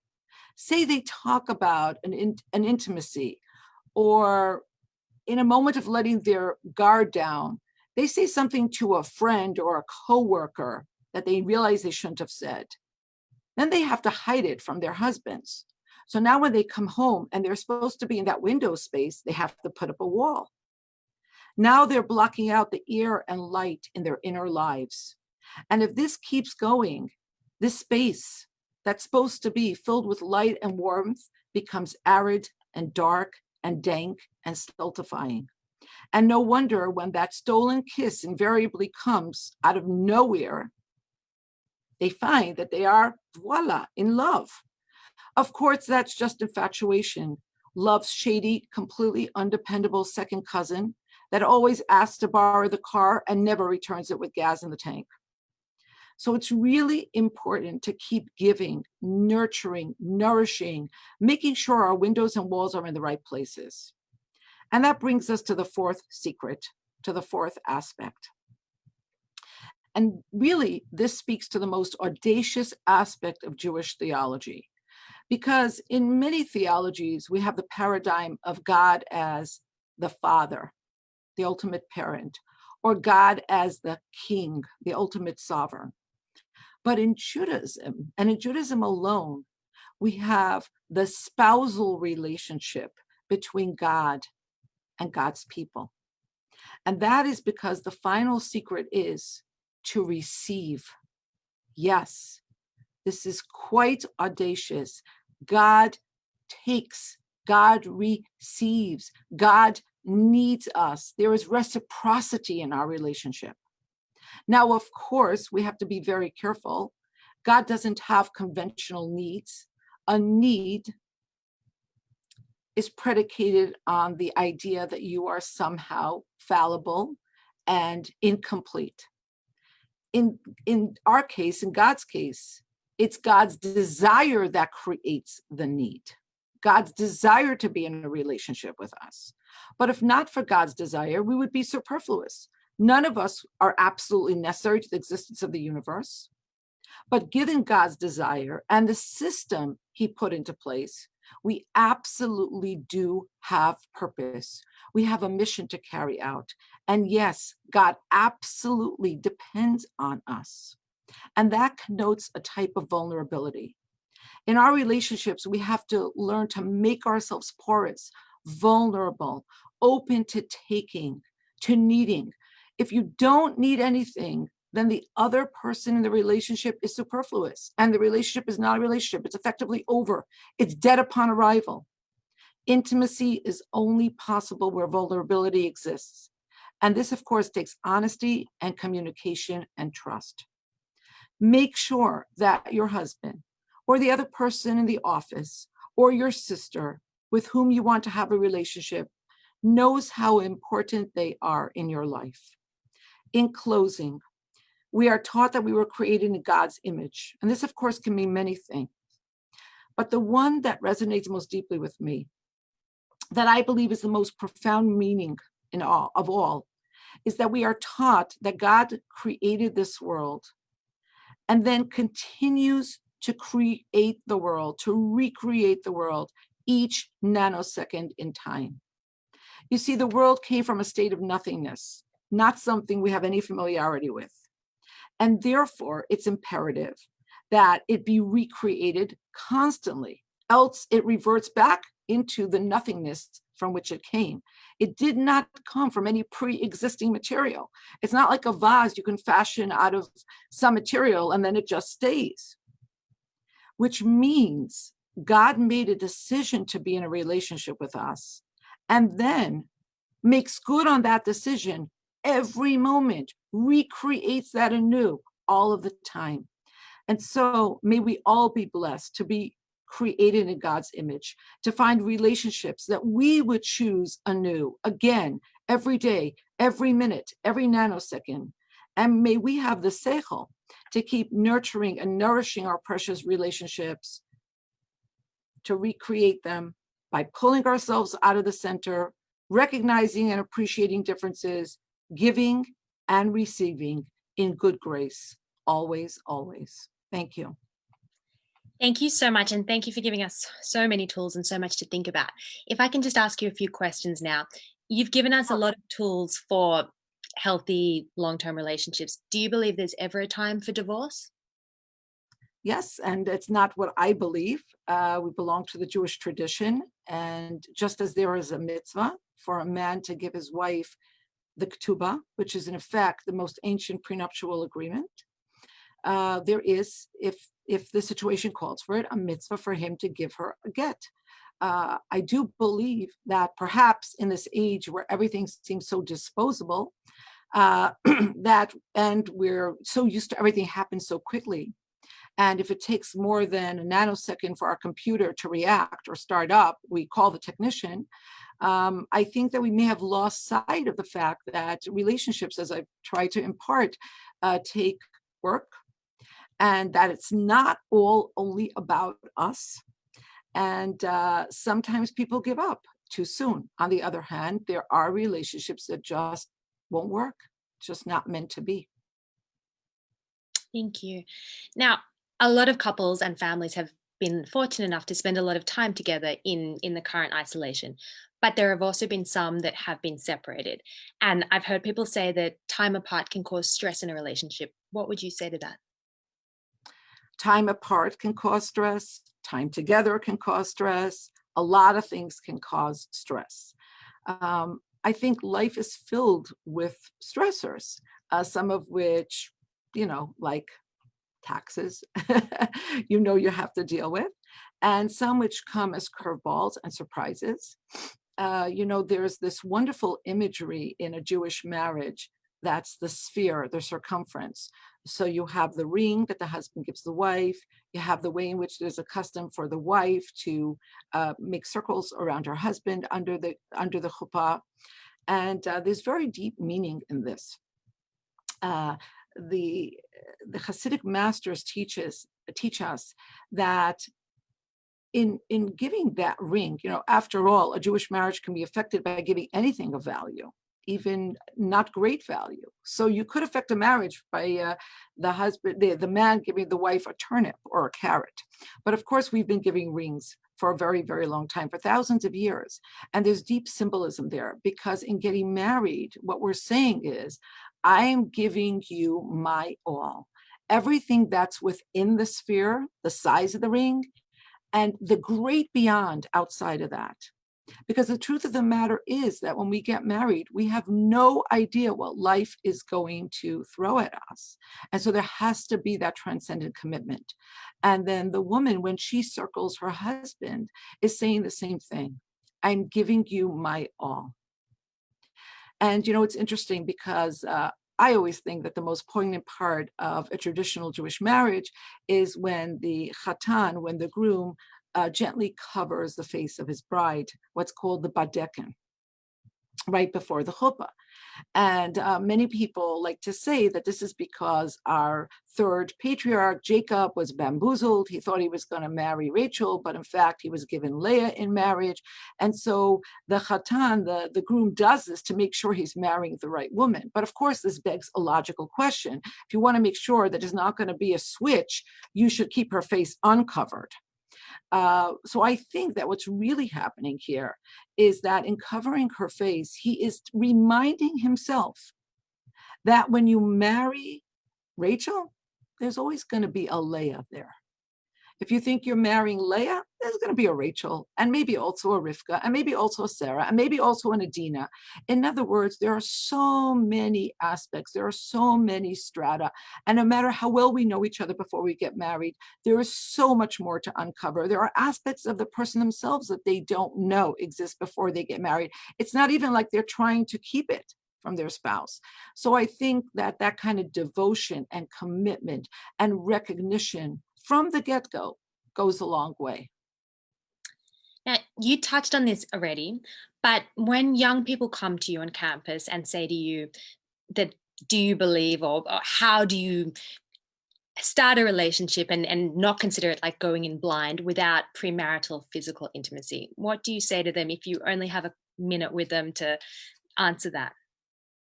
That's not a question you can answer in a minute, not to a young person whose hormones are pumping vociferously.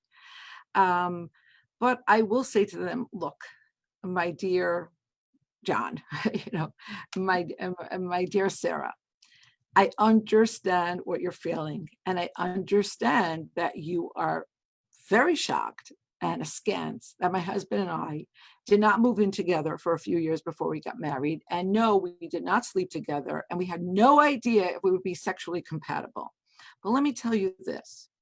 On the other hand, I have so many couples that end up in my study with problems in their marriage just a few years after they get married. And shockingly to me, these are couples who have dated sometimes 6 years, sometimes 8 years, lived together for most of that time. And here they are talking to me about great differences in their worldview, in their perspectives, in their values that are creating fissures and cracks in their relationship. What were they doing for 6 to 8 years?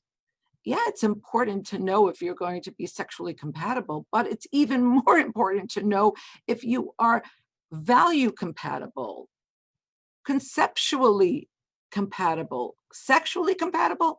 Look, there's sexual dysfunction, but most people will find a way if they're dedicated and devoted to each other. And even if they're very inexperienced, we're hardwired, we're soft-wired, we listen to our bodies, we will find a way. Almost anybody can have good sex, but not all people can actually forge a lifetime alliance. That takes talking about what's really important. So, I like to talk to them about what they should be concentrating on, and, they'll decide on what else should be going on. Thank you. Now, just a couple of last questions. I have so many, but I know we have a time pressure. The internet today is credited with bringing people together, and it's something that we've seen really right now with Zoom educations, with synagogues, with being able to have our festivals and being together from all around the world. It's also, though, been said that it has, in some cases, destroyed lives and caused conflicts. What would you say to that? Yeah, look, I mean, the internet can be a cesspool. But the internet, like you said, is an invaluable tool which we can't even see ourselves living without at this point. I think that this is a really important philosophical point that was always underscored by the Lubavitcher Rebbe, and that is that everything that God creates was created ultimately for God's glory, for us to serve God more properly. So anything that God gave us in the form of a natural resource, anything that God allowed us to invent, cannot possibly be, the boogie monster. It has to be used properly. It's a tool like all other tools. That's a good point. And again, it goes back to, I guess, education right the way through. Can I just ask you one final question, please? You're asking so nicely. I don't want to let you go, but I'll be in trouble. You've authored a book on the mikvah. Can you tell us briefly about your concept and the concept of the mikvah and family purity? I wish I was as smart as Hillel, the elder, who when a would-be convert came to him and asked him to teach him the entire Torah on one foot, he said, do unto others what you would want, or don't do unto others what you would not want done to yourself. The rest is commentary. So I wish I had a pithy aphorism like that and then say, and the rest is commentary. But I will cede to your question only because I have a great passion for that subject, but not because one can actually do this in 1 minute or so. But as succinctly as possible, mikvah, the institution, mikvah, the commandment, is one of the most important commandments in the entire Torah, in the entire Bible, bar none. If Judaism is a table, and it rests on 3 legs, I would have to say that the 3 legs are Shabbat, Kashrut, the kosher diet, and mikvah, family purity. But even of those 3, it's actually family purity that has the most profound effects, because it saturates not only one person's life, the woman, and I'll explain in a moment, but also her husband, the children that would be born of that union, and all of their ancestors really until the end of time.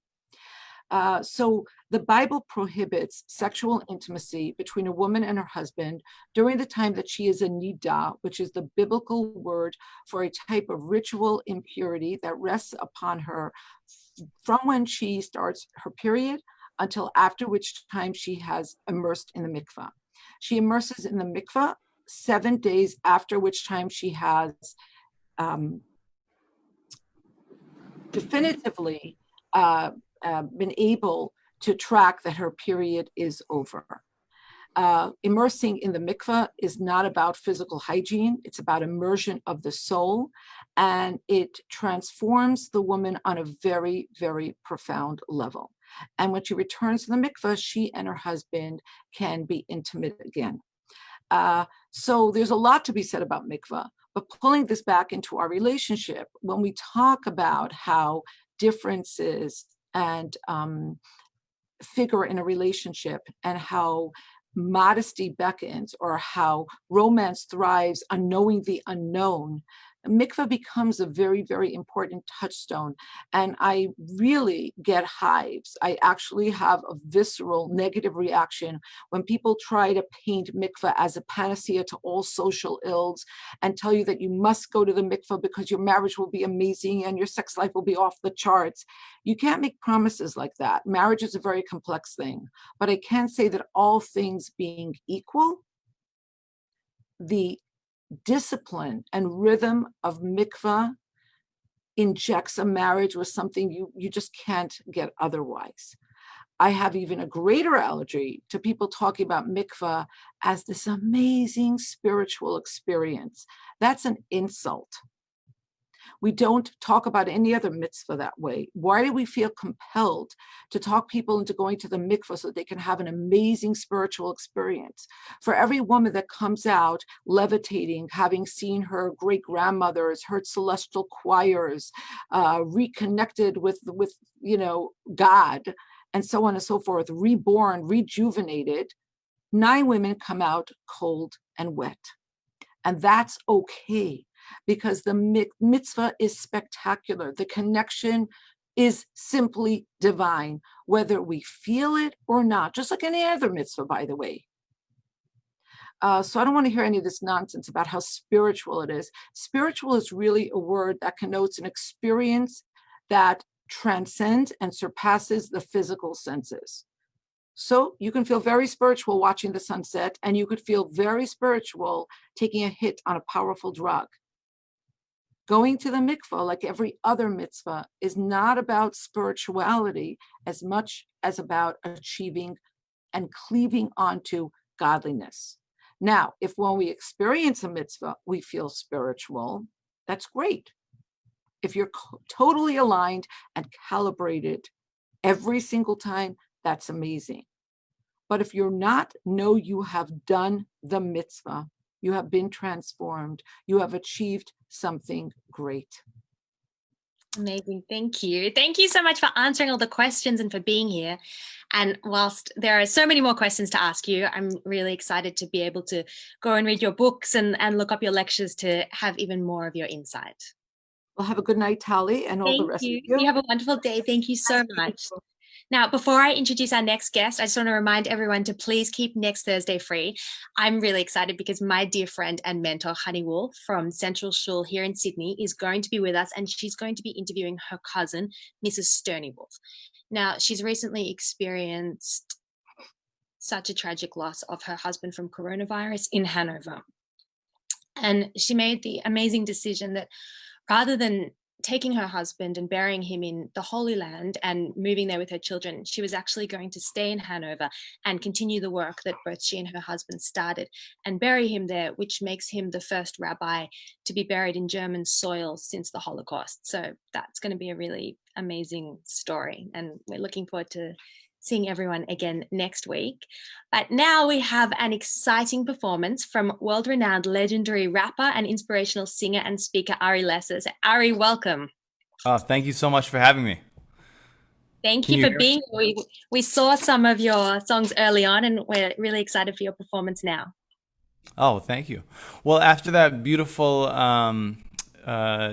teaching, I think it would be appropriate, also with Shabbos, just a day away, to give over my translation of Eishes Chayil, which is written by Shlomo HaMelech. It's part of the book of Proverbs. It's the last chapter of Mishlei, and it's a Jewish custom for a husband to sing this every Friday night to his wife. So I wrote this with my wife in mind, and this is a translation, really. So if you have a copy of Eishes Chayil, feel free to follow along and see how I'm really trying to translate, not create a new message here. So.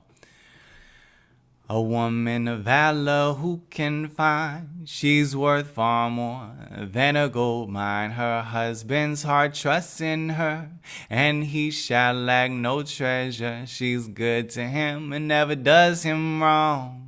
Every day, her whole life long, she searches for wool and flax. Her hands make up for all she lacks. Like a merchant ship is she, bringing food from across the sea. While it's still night, she'll rise from bed, make sure her whole household gets fed. She pictures a field, buys the land, and plants a vineyard from the fruit of her hands. Strength is wrapped around her waist. With courage, both her arms are braced. She tastes that her trade is good. Her light is not snuffed out even at night. Sends her hands to the wheel, spinning spools of thread into linen. Spreads a palm to the poor man, and to the needy she lends her hand. For her house she has no fear of snows. Her family's dressed in the warmest clothes. She's made blankets for her bed. Her clothes are soft and crimson red. At the gates her husband's a well-known man who sits with the elders of the land. She sells a scarf that she made herself and puts her goods on the market shelf. Dressed with strength and dignity, she laughs at what may come to be. She opens her mouth with wisdom, and the teaching of kindness is on her tongue. The ways of a household she can guess. She eats no bread of laziness. Her children rise and make her proud. Her husband praises her out loud. Many daughters rise to the call, but you've risen above them all.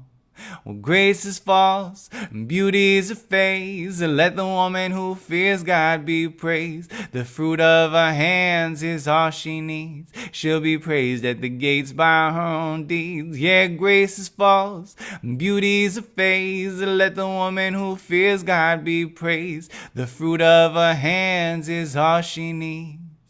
She'll be praised at the gates by her own deeds. So, I really, I've written lots of original songs, but so much of my inspiration comes directly from Tanakh, directly from the oral and written tradition of the Jewish people. And that song, for example, I wrote it while I was in yeshiva in Yerushalayim, but really it was study. I was learning the text, I was learning Mishlei, and as I was learning, just translating what's going into my head. So whenever I'm stuck and I don't have my own original chokhmah, my own original inspiration flowing in, there's just limitless inspiration at my fingertips when I just open up the many different ancient texts that we've been handed over as a Jewish people. And one of them that I've been working with recently, and I actually have a whole album coming out, is Pirkei Avos. And anyone who's learned Pirkei Avos, I'm sure you know how amazing it is. And if you haven't, I really suggest taking a look. It's part of the Mishnah. It's part of the oral tradition of the Jewish people. But it's different. Most of the oral traditions comes across very legalistic, whereas Pirkei Avos is kind of like the Zen teachings of Judaism, if you wanted to think of it like that.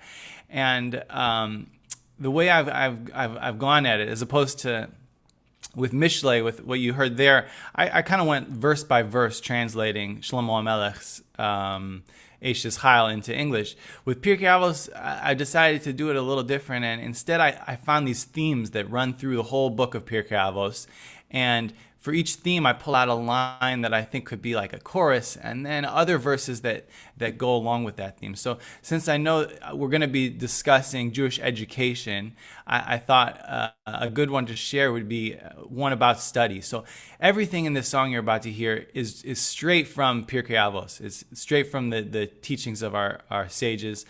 And I've just kind of translated it. It's like almost a mashup. This is like a Pirkei Avos mashup of teachings from our sages on study. So it's not one sage I can accredit with this, but all the sages have given some input here. So this is from Pirkei Avos. If I weren't for myself, who would be for me? If I was only for myself, what would I be? If not now, when will we ever study? For we may never have any time that's free. If I weren't for myself, who would be for me? If I was only for myself, what would I be? If not now, when will we ever study? For we may never have any time that's free. Minimize your business activities. Let yourself be immersed in your studies. Set a fixed time for learning, day in, day out. Get a teacher and free yourself from doubt. If you study in order to teach, you'll reach a position in which you can study and teach. But when you study in order to do, you can practice, do, teach, and study too. And learning is best done in combination with some sort of an occupation, for the efforts of them both combined keep sinful thoughts far from one's mind. If I weren't for myself, who would be for me? If I was only for myself, what would I be? If not now, when will we ever study? For we may never have any time that's free. If I weren't for myself, who would be for me? If I was only for myself, what would I be? If not now, when will we ever study? For we may never have any time that's free. When children study, it's like when we write with ink on paper that's fresh and white. When the old folks study, that's not the case. They must write over a place that they've just erased. But when one learns from the younger type, it's like eating a grape way before it's ripe. While those who learn from their elders find it like drinking a glass of fine aged wine.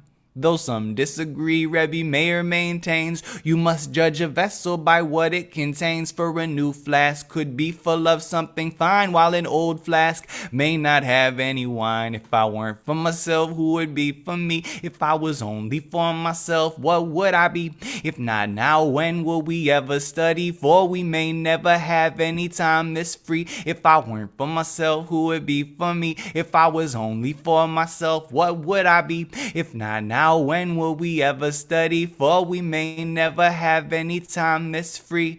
Look at those who learn from the sages. You'll find that there are actually 4 different kinds. For one can compare any student who lives to sponges and funnels and strainers and sieves. Some are like sponges, absorbing as much of the information as they can touch. Some are like funnels, whatever goes in will just slip right out the other end. Some are like strainers, they only retain sediment while fine wine flows down the drain. And some are like sieves, for they have the power to remove the chaff and keep the fine flour. If I weren't for myself, who would be for me? If I was only for myself, what would I be? If not now, when will we ever study? For we may never have any time that's free. If I weren't for myself, who would be for me? If I was only for myself, what would I be? If not now, when will we ever study? For we may never have any time that's free. That was fantastic. Thank you, Ari. I really had to stop myself from bopping along with you. It's amazing. And I can't wait for your album. And also, I've heard that, please God, after this pandemic, you're going to come to Australia. So I hope that's true. And I hope that happens very, very soon. Amen. Amen. I'm looking forward. Well, we look forward to seeing you. Thank you so much for your performance tonight. Oh, my pleasure. We'll see you hopefully very, very soon. Please, Hashem. Now, education, as we've said tonight, is one of the most important elements in all our lives and in making sure that we're able to raise menshers. Many parents, though, recently have also taken on these additional roles of substitute teachers and of homeschooling headmasters and headmistresses. So now I would like to welcome Lishi Greenbaum, who's going to facilitate the topic on education. Lishi is a rabbi of Merubin Hebrew congregation, and he is passionate about education. He sits on YBR Schools Board, and he was an interim principal for 6 months. Lishi, thank you so much for being here, and thank you for facilitating this talk. My honour. I'm actually quite thrilled to be integrating this talk and presenting about educational in this forum. And I'd like to introduce, we've got a panel of incredible experts, people who don't just talk the talk, but actually have demonstrated through their decades of experience. And we've got Dr. Tammy Tempelhof, who bills herself as a child, adolescent, and parent psychologist. I'm actually really interested to hear that part about the parent psychologist. It resonates quite well with me, because usually you'd say an adult, but this is specifically a parent psychologist. We've got Dr. Renee Mills from Sydney, who's going to be speaking. She is an author, a speaker, a presenter, a clinical psychologist, and she's got a specific expertise in anxiety. And about Dr. Shimon Waronker, this is a man who's done the set. He's been an Army intelligence officer. He was a principal teacher in some of the most scary, most dangerous schools in the entire America, and now is the principal of Yeshiva in Beth Rivka. And his, I can imagine it's somewhat less scary in Yeshiva in Beth Rivka than it would have been in New York. But actually, I'd like to start with you, Dr. Waronker, if that's okay, and I hope you're unmuted. You've really seen a lot. You've seen easy kids, difficult kids. You've seen murder in the classrooms. You've seen shootings in the hallways. Could you tell me, is there anything specific that you can point out as a parent that can do the best for their child wherever they're currently holding in life? Thanks, Rabbi Greenbaum. It's really good to see you. Tali, you ran an incredible program. I mean, I don't know what to say. I've been educated in so many ways in this program.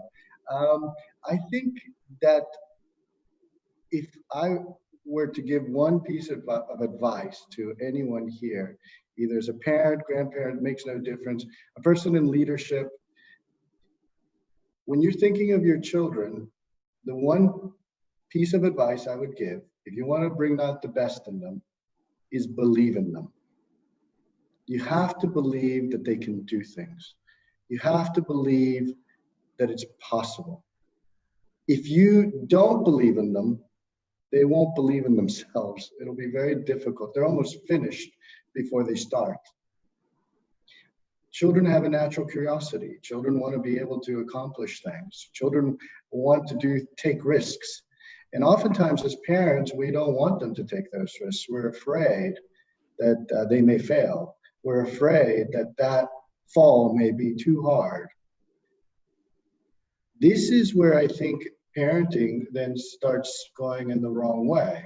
When parents start saying, well, maybe you shouldn't do that, or maybe that's not a good choice, so to speak. Granted, there are some things like crossing a road without looking. Yeah, bad choice. All right, so we're not talking about that.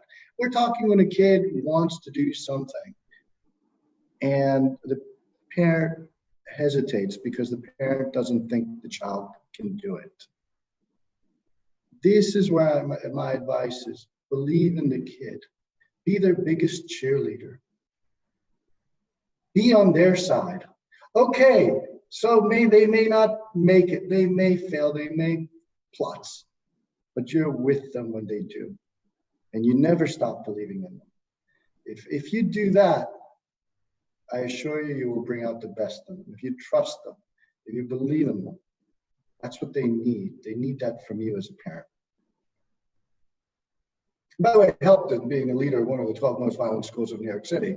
I had to believe in the kids. I had to believe in the community. If I didn't believe in them, if I thought, oh, you guys are just a bunch of violent thugs, and that was my belief in them, they would have remained violent thugs. If, on the other hand, I believed that, no, they were great, they were divine, they were precious, they had great potential to change the world, well, then they started believing in themselves, and that changed their lives. That was fascinating. I'd like to come back to that. But meanwhile, if I could go to Dr. Tempelhof. Tammy, you bill yourself as someone who develops the child as well as the parent. Is there anything you can actually point out? You would say that some kids fall by the wayside, some kids bounce back. How is it that you can help develop the child? What can parents do to turn them into strong, resilient adults? So that's a really good question. So really it's about thinking about, resilience is definitely the buzzword of the moment. How do we actually, help our kids become more resilient?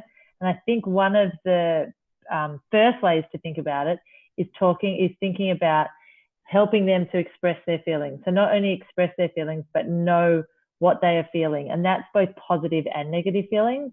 There's over 27 different feelings in the world, and about half of them are negative feelings. So it's really important to know that it's okay for our kids to experience negative emotions. In actual fact, it's actually really healthy, and then that is how they build resilience. So actually being able to express our feelings, both men, both women, grandparents, parents of all ages, I think it's actually a sense of strength and courage to be able to really acknowledge your negative emotions. So a big way to do that is to help the kids recognize when they aren't feeling good, not to feel like you always have to make it better and say, oh, no, you don't feel that way. It's not good to feel angry. We want them to know that it's okay to feel angry. It's okay to feel sad, that we all have that, to be able to sit with that. And then that way is to be able to grow from there. And then, I think COVID's shown us that we all kind of worry, are our kids resilient? Are we resilient? Can we cope with all these scary thoughts that come into our head? But for majority of us, we've all got through it in different ways. And it's really given us a way to look at taking a situation that is really challenging and looking at the positive experience. Thank you. And if I can, from one buzzword to another, so you spoke about resilience. Dr. Mill, I've been wondering about the latest buzzword of self-determination. What does that mean? Does it really mean something at all? And how do you, if it does, could you tell us how do you develop it in your children?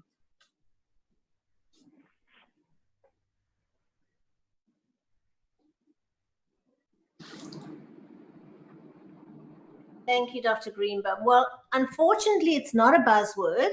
And it's not a new word. It actually came into being in about the 1990s when Desi and some other researchers were working in organizations, but it sort of coincided around the time of the beginning of helicopter parenting. So it hasn't become a buzzword. It's actually something that parents are very scared to talk about or to think about, and I'll explain what it is in a minute, because since the mid-1990s, there's been this move to be protective of kids, to be helicopter parents, and it's linked very much to the increase in anxiety from the middle of the 1990s, and that's one of the theories, well, it's only one theory, but why children's anxiety has increased. So the difference is that with helicopter parenting or lawnmower parenting or overprotectiveness, whatever you want to call it, it is what everyone here is alluding to. People are afraid of failure. People don't want their kids to be unhappy. People want to protect their kids from everything. Whereas self-determination is actually, as Shimon was saying, believing in your child, but it is not only believing in them as a human being having value, but believing that they have what it takes. They have resilience, they have inner strength to cope. And there's a fabulous book called The Blessings of a Skinned Knee, and it sums it up, that it's okay to fall, and you have in you to make your own decisions. You have in you to be self-directed. So self-determination means that instead of parents being what I call policemen, get up, come for breakfast, get dressed, pack your thing, have you done your homework, it's you step back and you actually work with the child to be part of the solution. You work with the child to take responsibility, use clocks and timers. You do all kinds of things that the child takes mastery of themselves as much as is age appropriate. And sometimes they will fail and sometimes they will make mistakes, and we help them to cope with that. But we need to step back and stop being policemen and caretakers and really allow them to be self-determined. And sometimes, and it was touched on in the Nachas discussion in the beginning, sometimes they, and I'm not talking about halachic things, but they will make decisions, you know, that don't always resonate with us or isn't our first decision. But part of self-determination is, you know, we might want them to be sporty and they want to play the violin. And it's about really allowing them to flourish and be who they are, and to make, as I say, in an age-appropriate way, as many self-directed decisions as they can, and to take responsibility for making that happen. If I can ask a follow-up question after what you just said, so where is the role of the parent to guide the child? I mean, when is it okay to say, you know, you're on your own, and when is it okay to help and push them in the direction? That's a very good question, and it's a very common question. You are always the guide, but you don't control and you don't make the decision. So, for example, what you would do is if a child, you know, you sit down, for example, so there's certain things like hygiene. So you would actually tell the child, you have to brush your teeth every day. It's not negotiable. But the self-determination is, but you need to take responsibility for it. You know it needs to happen. And you work with the child to find ways, as I said, clocks, timers, reminders, charts, whatever's going to help them. And it might be a slower way, but you don't have to get your child every day, tell them to brush their teeth. You help them to be self-determined. So you will guide them that this is an important value and this is what they need to work towards, and those things are not negotiable. If it's something like violin or sport, you have discussions and you look at the pros and cons together, and you might go and talk to people about it. There is, I always say, parents are like the US at the UN. We have a veto. You know, there's a lot of democracy and everyone can vote, but at the end of the day, as a parent, we have a veto. So anything that's dangerous, you can say no. Anything that you really think isn't good for the child, you can say no, and you do guide. If the child isn't doing their homework, you might sit down and talk about working towards collaboratively how they can take charge and do their homework. But you guide them that it's important to do your homework, but I'm not going to take responsibility. I'm going to help you get to the point where you are responsible for your homework. Does that make sense? It does, but actually, Yeah. here I'd like to actually turn this now to Dr. Tempelhof. Tammy, Renee was talking more about the veto power. What would you say then if you as a parent adduce there's some specific skill set that your child has? They might be great at sport, they might be great at art, but they're not passionate in it. Is it okay to actually to push them or chivvy them along in the direction which you actually think is in their own good? So I do agree with Renee in a lot of ways, in all the ways. I thought that was an awesome answer. And it's a really hard one. If you're feeling like, but my kid just is so naturally talented, at playing the piano, for example, but they just aren't interested in it. What do we do? And I think it's about guiding, but really being aware of that. If you're passionate about something, you're going to want to do it for longer. You're going to enjoy it for longer, and you're going to go with it for longer. So it can be about, looking at, well, how can they maybe incorporate something that they're passionate about in with the talents of piano, or maybe even slowly guiding them in different ways. I think it's important to look at why aren't, if they're really good at something and they're getting reinforcement for it, why aren't they really wanting to do it? There's probably something going on behind the scenes that may be pushing them away from following this thing that they're really good at. Because usually if we get reinforcement for something and we're good at it, then we want to do it. So I would probably take a step back and think, well, why don't they want to do it? Is it something that we as parents are doing, or is something bigger in society with their friends? And then you can kind of see and self-direct and help them to be guided to do it. Okay. And what about you, Shimon? I mean, I know you're really you're talking about empowerment, and you're talking about developing the kids and believing them. But what about when you flip the line? Is it okay to praise them? Is it okay to flatter them? Is it okay to, we talk about building self-esteem. Is that something that you encourage, building self-esteem for its own sake? And if it is worthwhile, how would you go about it? Rabbi Greenbaum, this is, in following up on what Tammy was saying, is what are some of the things that actually, if a kid is good at it, what makes them sort of stop? Carol Dweck out of Stanford did a really, really interesting study in which she had one group of students, and she said, "You guys are brilliant. You're so smart. You're amazing," apparently in terms of the self-esteem. And then she had another group of students. She said, "You're working really hard. Continue working. Keep it up. Don't give up. You can do it. I believe in you." What she found was something really quite fascinating.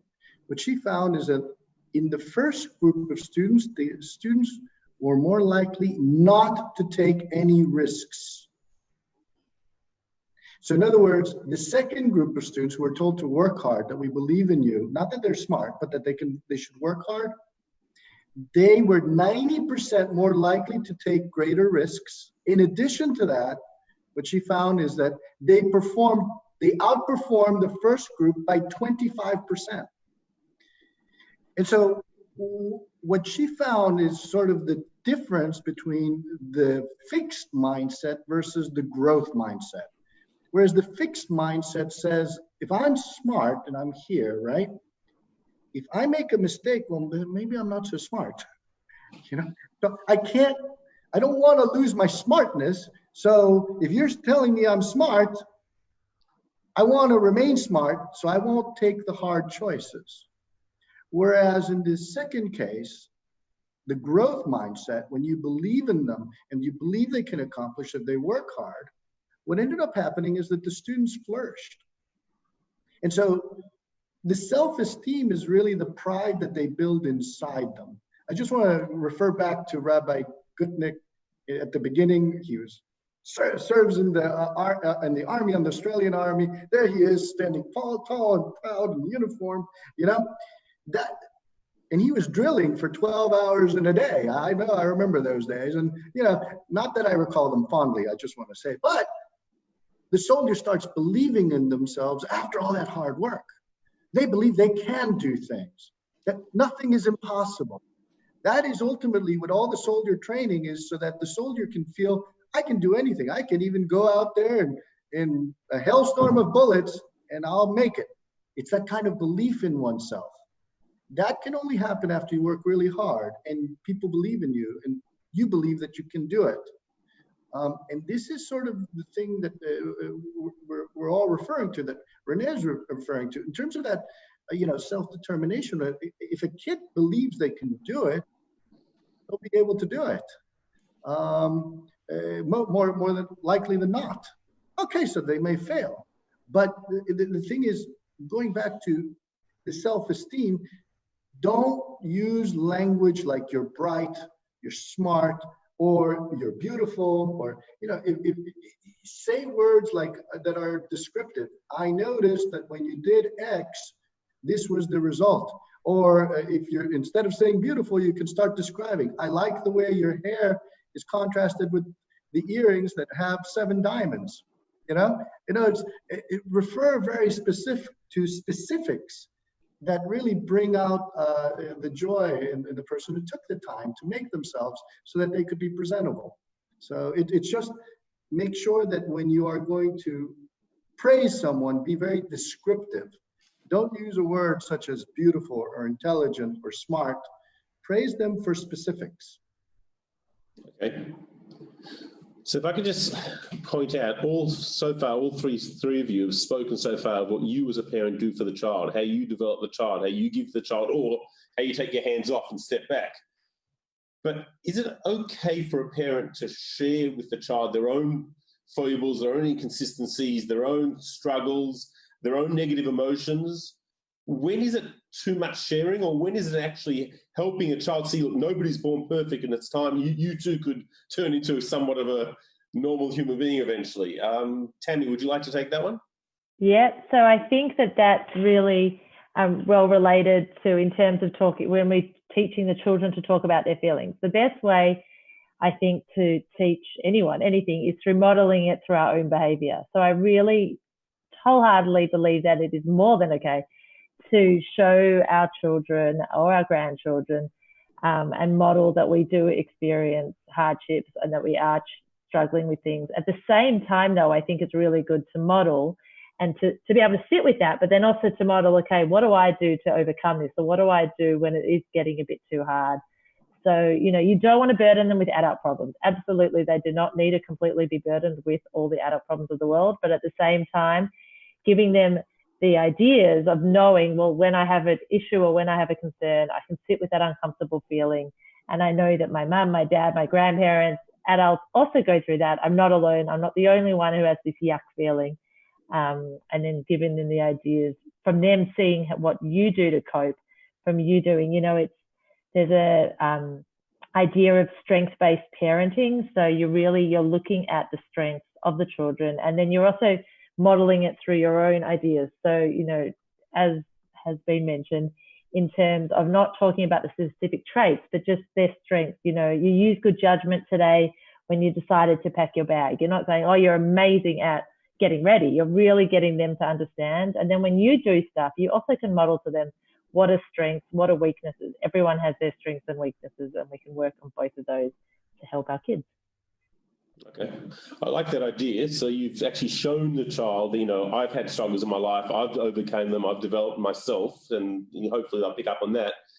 Renee, what would you say then? In every life, some rain must fall, so sometimes there is failure. How do you help your child cope with that degree of failure? How do you help them pick themselves up again? Well, I think it's quite important, this is also another discussion about where everyone gets awards and nobody fails. And it's a very difficult thing to talk about. But if you focus, as Shimon was saying, on character traits and strengths, then there isn't really such a thing as failure. And it is obviously a very Jewish idea that we always need to grow. So the way that I look at it always is, what have you learned from it? How's it a learning experience? And you can always learn something in terms of personal growth. So even if you fail a test, you can learn to be a good sport and to be happy for somebody else. Now, you don't do it in the moments of failure. It's quite an important thing to have it as the culture of the family, that everyone's talking about, what did I learn today? How did I cope with that insult? Or what did I learn when I didn't come top of the class as I normally do? Or this is what I felt when I didn't make that, but what can I improve? So it's all about the growth. And as long as a person feels they're growing, whether it's just in midot or character, or they are actually growing in skills, it is never a failure. So one tries to drop that word and rather look at, I didn't do well in the test in terms of marks, but there's always something that I achieved. And even if it's just insight that I need to work harder, or as I say, it's being a good sport, or it's now I need to ask for help, or it's now I need to share my feelings about how I feel, There is always something that each of us can learn from when we are struggling with something, and the focus is always on the growth. I just got a WhatsApp message. Someone said, what was the resource that Shimon mentioned about the fixed versus the growth mindset? I believe you said it was Carol Dweck, but could you mention any specific book of hers or any specific article if someone wants more information, Dr. Waronker? Oh, she's written many research articles as well as books. If you just Google Carol Dweck, D-W-E-C-K, she's a professor at Stanford University. She really leads the movement of growth mindset versus fixed mindset. But you can also look at Dr. Feuerstein's work in Israel, who also spoke about malleability of intelligence, in which he took, for instance, a Down syndrome child who earned a doctorate in psychology. So I'm saying it's incredible what the growth mindset can do, and really it can bring out the best in all of us, and see the gems. You know, so I want to add one more thing. Rabbi Greenbaum, you're a shliach of the Rebbe, and here the Rebbe believed in Jews going out there and changing the world. And if you look at other Jewish communities, they were very scared of sending people into non-Jewish areas or areas barren of Judaism, because they could lose their Yiddishkeit, and their children would lose their Yiddishkeit. And yet, the Rebbe really believed in you and believed in his shluchim, and such a strong belief that you could do it. And look at the work that shluchim have done all over the world.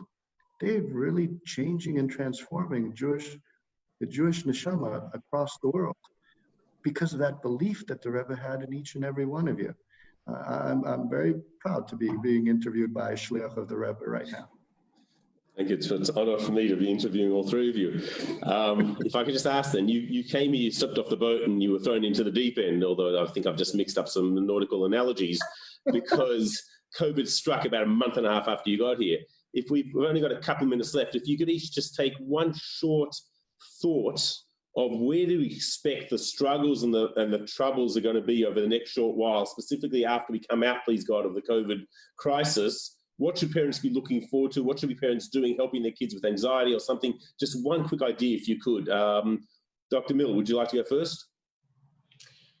I think, and it's really reinforcing what Tammy said, I think that a lot of kids are going to be impacted because there's a lot of fear. People don't know what the other side is going to look like, those kind of things.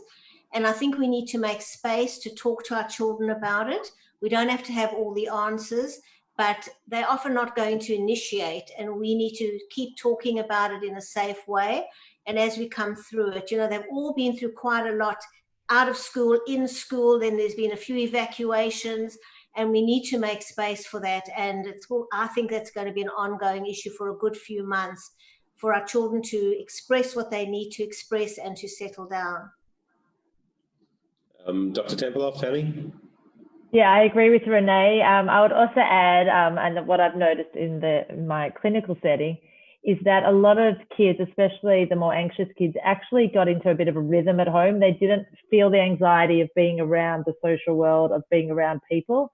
So I think we need to be really mindful when we're all going back into this new world of ours, of how our kids are coping, what their worries are in terms of how they're feeling, also in terms of their own anxiety, about reconnecting with the world. What's everyone going to be like? Is it going to be different? Is it going to be the same? There's a lot of nerves around what they're going to say to their friends. So just being really mindful and checking in with your kids in terms of how they're going socially. Okay, and Dr. Waronker, you led one of the first schools that had to close down, and thank God you led one of the first schools that reopened again. Please God, very successfully. What message do you have, and what life lessons do you reckon we could all learn going forward? Well, I think it's been really hard on everyone, really, not just the children. For parents, it's been really difficult. They've had to assume the responsibility of supervising and motivating their children in schoolwork at home. They've at the same time as working in many cases. And so the stress level has been extraordinary. The toll of that stress level is still being felt. And of course, when the adults are stressed, and you know what small things that are irritable in normal times, people who aren't stressed don't scream or yell. In stressful situations, people are snapping. And when adults are snapping at their children, it just helps increase the stress level of the children themselves. And so to be really mindful of one's own feelings and one's own stress as parents in the children's lives, understanding that we have to expand our patience and our flexibility and not allow to be irritated so quickly. Understand that anger and that irritation comes, in Chassidus we learn about the Nefesh HaBahamas, the animal soul, and that our godly soul needs to sort of be in charge and not allow that anger to come out, especially to our children. You see, the more angry we are to our children, the more nervous they become. The less angry, the more calm, the more even-keeled we are, the more we help our children. And so it's really important that when leading at home as parents, we try to keep even-keeled, to keep calm. This really helps our children cope with the stressors that exist. And there are a lot of techniques in terms of how to keep even-keeled and calm. I'll give you just a couple ones. I think we'll have to. We're out of time. Thank you. All right. It's been Come and be a parent at our school. Okay, it's been a pleasure. Thank you so much, Dr. Waronker, Dr. Mill, Dr. Tempelhof. You've been fantastic. I've really, really enjoyed it. I've learned from it. I hope my kids will appreciate it as well. I'd like to point out one last thing. I've been asked to remind everybody about next week, and we've spoken about Alan Dershowitz, and we've spoken about all the other, Mrs. Wolf, who's an extraordinary, heroic lady. That's resilience. But also, there's a personal friend of mine who's someone who's an extraordinary speaker and a very, very successful man, Rabbi Shalom Patil, 3 critical life messages. It's next week, it's next Thursday, it's going to be fantastic. Thank you so much. Tali, back to you.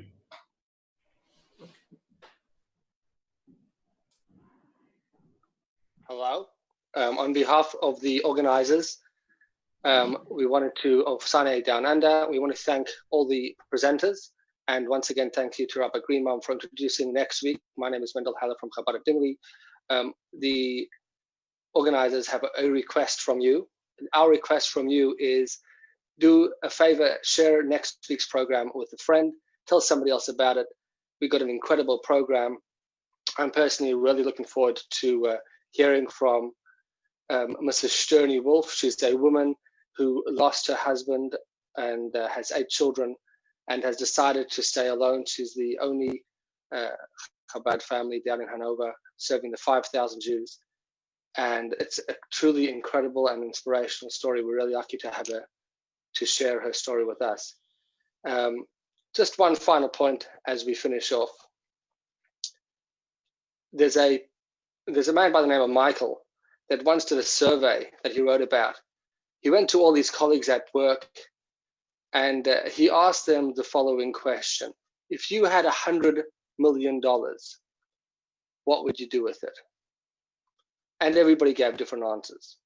Now then he asked the second question, and the second question was, if somebody told you that they would buy your child for $100 million, would you sell your child? And all of them, from all different backgrounds, gave the same answer, no. To which he then asked the question, if we all were given such an offer, and we all would say no to $100 million, then perhaps when we think about how we treat our children and how we treat our relationships, we would put them front and center and focus on them and realize that as important as everything else in our lives are, they should really be the focus. Have a wonderful night, and thank you so much for joining us. Thank you, everyone. Thank you to our amazing speakers and our amazing panelists. that concludes our evening. And I just want to say that during this period where many of us are blessed to actually be together with our families and have family time, it's extra special to have all these added tools that we can now learn and grow and nourish our really important relationships. So thank you all so much. And I look forward to seeing everyone next Thursday night. There's so much I'm grateful for. Today I cannot ask for more. I have my heart, my soul, my strength. This life is blessed, so I give thanks. Give thanks to the universal one. Give thanks for the moon and stars and sun. Give thanks for the earth on which we live. Give thanks for the bounty she can give. Give thanks for the tree and the fruit it grows. Give thanks for the cup that overflows. Give thanks for the food and drink and air. Give thanks there's more than enough to share. Give thanks for the extra we can spare. Give thanks for the clothes we have to wear. Give thanks for the comfort of our bed. Give thanks for the roof above our head. There's so much I'm grateful for. Today I cannot ask for more. I have my heart and my soul and strength. This life is blessed, so I give thanks. Give thanks to the only source of all. Give thanks for the big and for the small. Give thanks from the lows to the highest heights. Give thanks for the dark and for the light. Give thanks for the times of joy and song. Give thanks for the pain that keeps us strong. Give thanks because we're still alive. Give thanks this moment has arrived. Give thanks our past has brought us here. Give thanks we've lived another year. Give thanks for the past we left behind. Give thanks for the future we will find. There's so much I'm grateful for. Today I cannot ask for more. I have my heart and soul and strength. This life is blessed, so I give thanks. Give thanks.